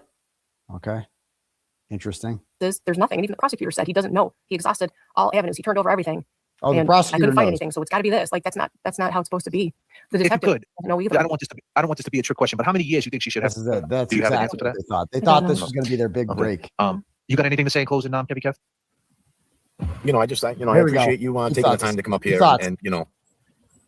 and like JFK said and Jay Brilliant and myself. I mean, this Okay. this is we're neutral on this. We're neutral. just starting to really look into it and sort it out. And Yep. We in the very beginning we just really can't get over how 100 miles an the hour. juvenile end of it. Oh God. Oh God. She was young. She's a young woman now, and it was did she get the proper diagnosis? Did she get the the proper Oh investigation? my God. Those are big inquiries for us. At the ahead. I need people. I think there's a main confusion. We don't want her to walk away scot-free from anything, right? We're not saying she shouldn't be held accountable for anything, right? It's the charge. I don't think she's saying it. I don't think she's saying that either. Yeah. Right? She's not either. But I think the public, for whatever reason, thinks we want her to walk away with nothing, and that's not true. Like, it's the M. It's the intent. It's the murder. murder. She doesn't want people to look at her as a murderer. I mean, It's not that she doesn't want people to look at her that way, right? There's no evidence of that, is what it is. That's what we're trying to say. There's no evidence of that part. And when you're talking true crime, and No you're talking about the evidence? stuff, I know it's tough with Davion and Dom because they're gone, and you got to think about them. But when you go into you got to have Are you tough skin when you're stupid? thinking about it in the law POV, because based on like all the evidence and things, one could say as you peel back the layers that there is no evidence. The problem is of that like die-hard evidence of a murder, premeditated. But unfortunately, in the state of One could say there's no evidence. One could say it. There's a video of her crashing the car like a rocket ship into a wall.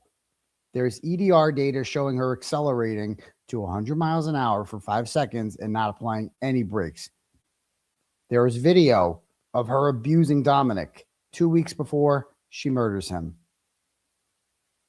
There is testimony from an eyewitness who heard her threaten to crash the car. There is all of that. There is all of that. What is he talking about? Ohio, the intent, whatever happens after that, you could be charged with. So it's just a weird clause, and it's tough. Jay, bro, what's going on? No, I just want to thank you for your time, and I appreciate you coming up here and talking to us. And like I told you when we talked, that we're neutral. We're We neutral. got the king of devil's advocate here. We are going to plan on trying to talk to other families.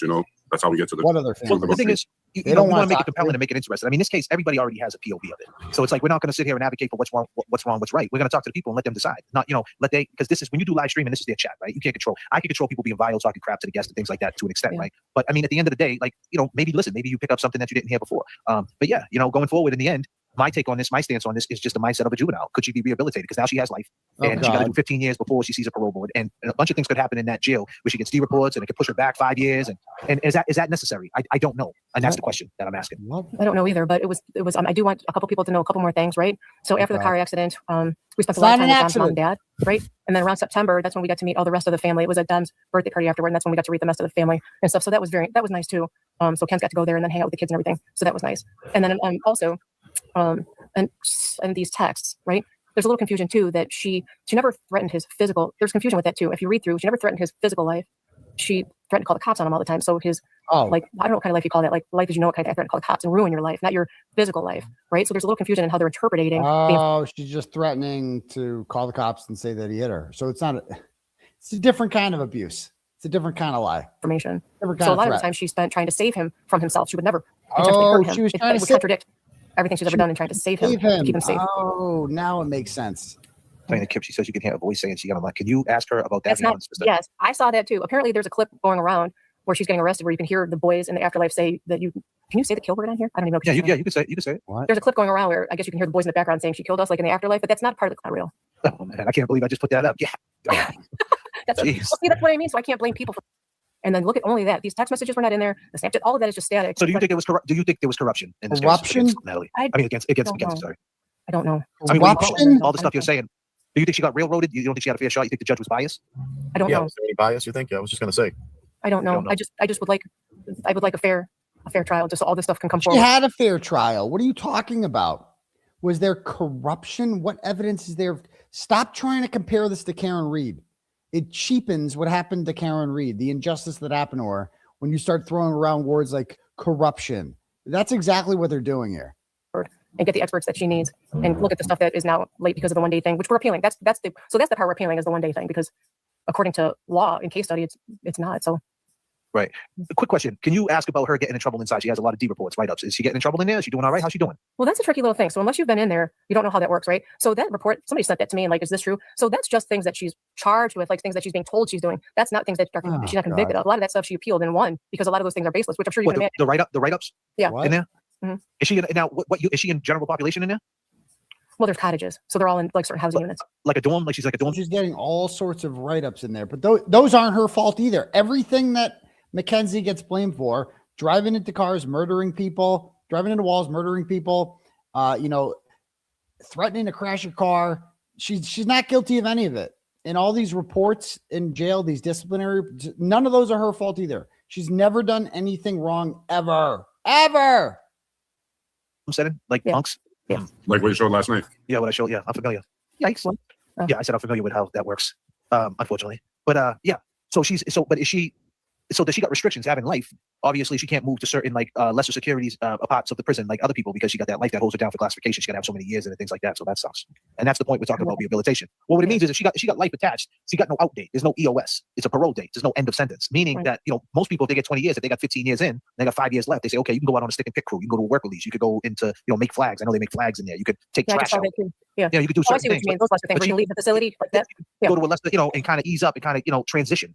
He's going to be, there's going to be a lot of restrictions because of the life. She's going to have to have a lot of time because, like right now, the guy Eddie that we know, he's a lifer. He's got 30 years in the last couple of years. He finally got transferred to a medium and Gardner. And it's still got a big wall around it though. So now versus if she had a 20 to buy into a program to get into the mental state and learn about herself. Oh my God.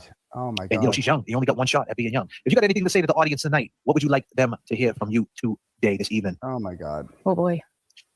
We just got to be careful not to judge somebody else until you walk a mile in their shoes. You have no idea maybe you do know what it's like going through something like this, but it's not easy. We're in survival mode and we're just doing the best we can every day. I wish I could talk to the other families. I want so badly to be able to talk to them, and it's weird that we can't. Well, I'm sure that they maybe don't want me to, but I wish I could. I mean, how out of touch are you? How naive are you? How stupid are you that you want to talk to the other families? I wish I could. They don't want to talk to you because you refuse to admit what Mackenzie did. There's nothing to talk about until then.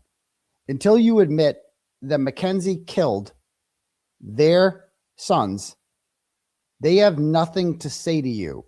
What are you going to, you're going to have a conversation with them. You're going to be like, she didn't do it. She's really innocent. They don't want to hear that. Nobody wants to hear that. It's over. It's done. It's been adjudicated. It's been proven beyond a reasonable doubt that she did this. And so obviously they don't want to talk to you. They might want to talk to you if you admitted that she did this and said sorry. I'd like to speak with Christine Russo and see what she says about that. Like, if they were actually sorry, if they admitted that Mackenzie did this and apologized on her behalf to you, would you talk to them? Would you? You have to be sorry. I remember this case out of Texas, like 6 or 7 years ago. Botham Jean. If you guys remember that one, black kid shot in his apartment. He's an adult by a off-duty Dallas police officer named, I think her name is Amber Geiger. And she shot him. She thought he was in her apartment. She was on the wrong floor. And she went into his apartment and shot him or whatever. And, she got sentenced 10 years, parole after 5 possibilities. It recently was denied.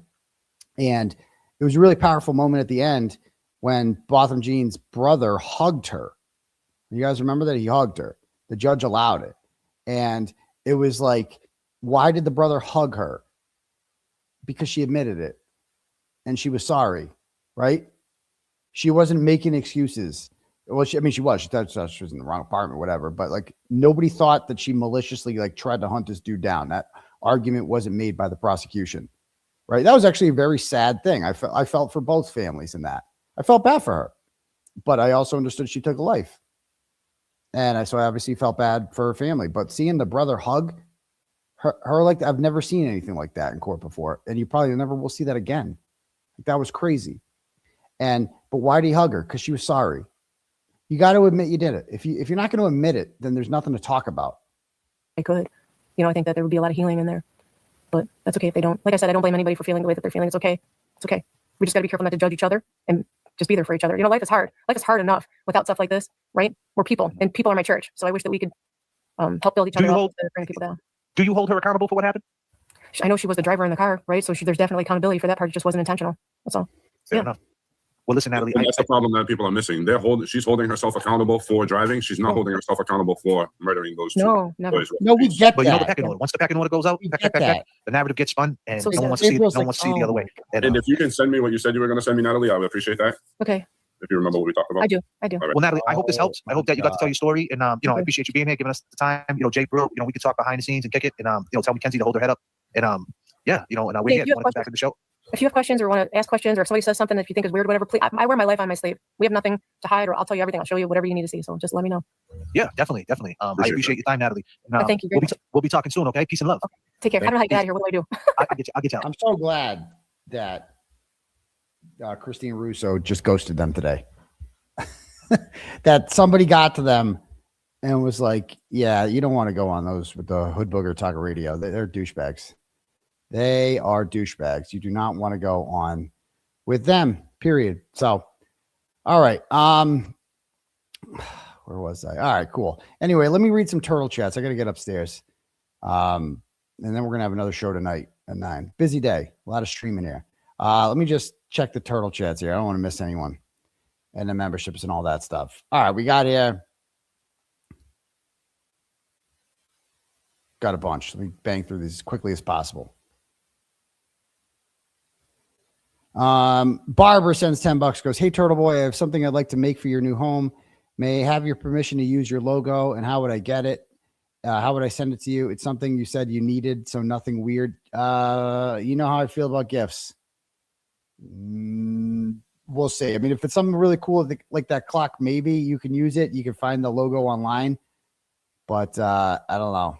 But I don't know what the gift is, so I'd have to know what the gift is first. Thank you, though. Sandra sends $25, goes, I sent the link to the funniest Mackenzie coverage to your Gmail. Go to 15 minutes and 15 seconds.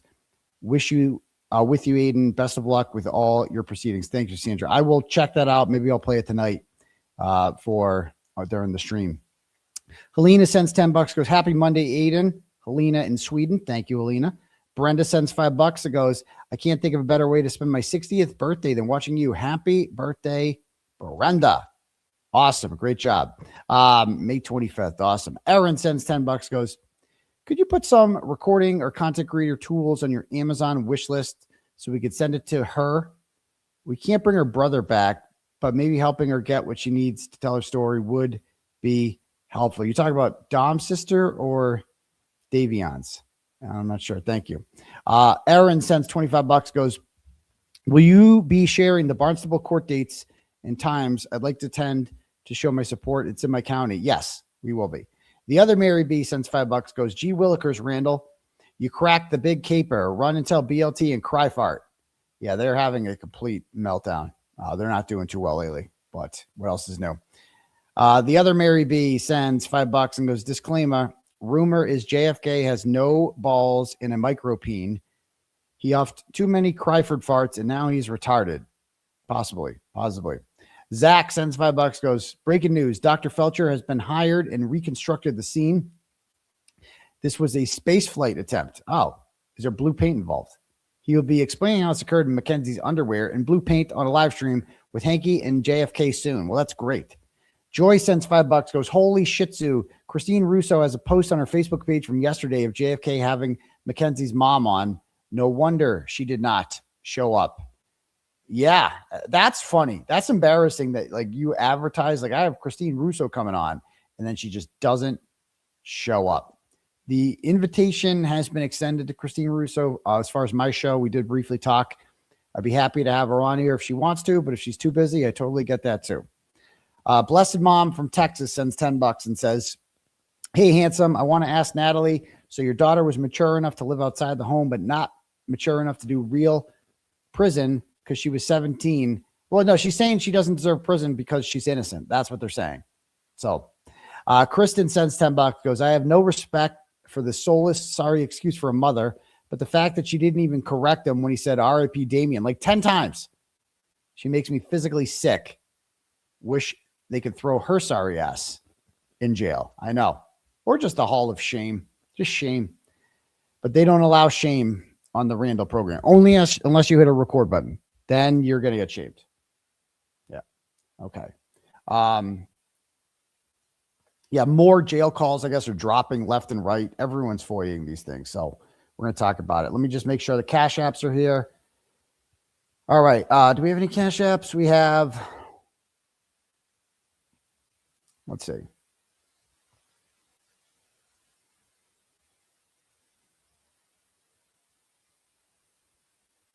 Laura sends $5. It says, I tried warning you about Randall for so long. He dreams to be you, your talent and lifestyle. Well, thank you very much, Laura. I mean, you know, Eileen sends $5, goes, Ramblin' Rome, you know, drinking game has me wasted.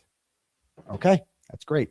Let me just check the memberships here. New member, welcome, Luna. Welcome aboard. Please email her an invite to your show. When she says no, it will say everything without her saying a word. Yeah, I mean, I'll invite Natalie's welcome to come on, but I'm going to ask real questions. It ain't going to be like that. Yeah, he's been copywriting creators. He can try. It's not going to work. That's fair use. Thank you for gifting 5 memberships. Oh, sweetie, no, great to see. She has yet to show any remorse at all. None, because she hasn't admitted she did it. And Corinne Pinky says YouTube Streets also went over this stream, and I would recommend watching it. They're disgusted. They also picked up on Kevy Kev too, like Kazi did. Okay, cool. I'll check it out. All right, guys. I am going to go get, do the rest of my day here. We'll be back in like 5 hours for another stream, but we'll talk soon. All right. And don't forget in the meantime to brush your teeth. All right. Peace to your bum crease. Out. Top down, riding down Main. It's a clear night, screens glowing blue. Got the facts in my headlights. Commonwealth tripping, but the truth stay calm. Morrissey and Lally, I'ma read them like Psalms. KP throwing shade from a broke down porch, but the files in my lap like a flame to a torch. I don't raise my voice, I just let the game speak. Steady with the grind while the crooked run weak. We just riding slow, gliding, paper stacking in the breeze. Turn the system up, let the whole town see. No mask on my face, no fear in my lane. I'ma shine that light on the ones bringing shame. From the courtrooms down to the city blocks. They can't hide from the truth, cause the truth don't stop. We just ride a slow grind. Midnight oil burning, pen hit the pad slow. Every word cut clean like the rim Rims on the 6-4 from Boston to Brockton. The whispers all hum. Turtle boys riding in the reckoning gon' come. Lally in the back room, Morrissey on the phone. Trying to twist the narrative, but they can't postpone. I'm just sipping on the facts while the city play pretend. True, got no curfew, I'ma run it to the end. See, this ain't about fame. This about that long game. You can duck, you can weave, but the truth still call your name. We just riding slow, gliding, paper stacking in the breeze. Turn the system up, let the whole town see. No mask on my face, no fear in my lane. I'ma shine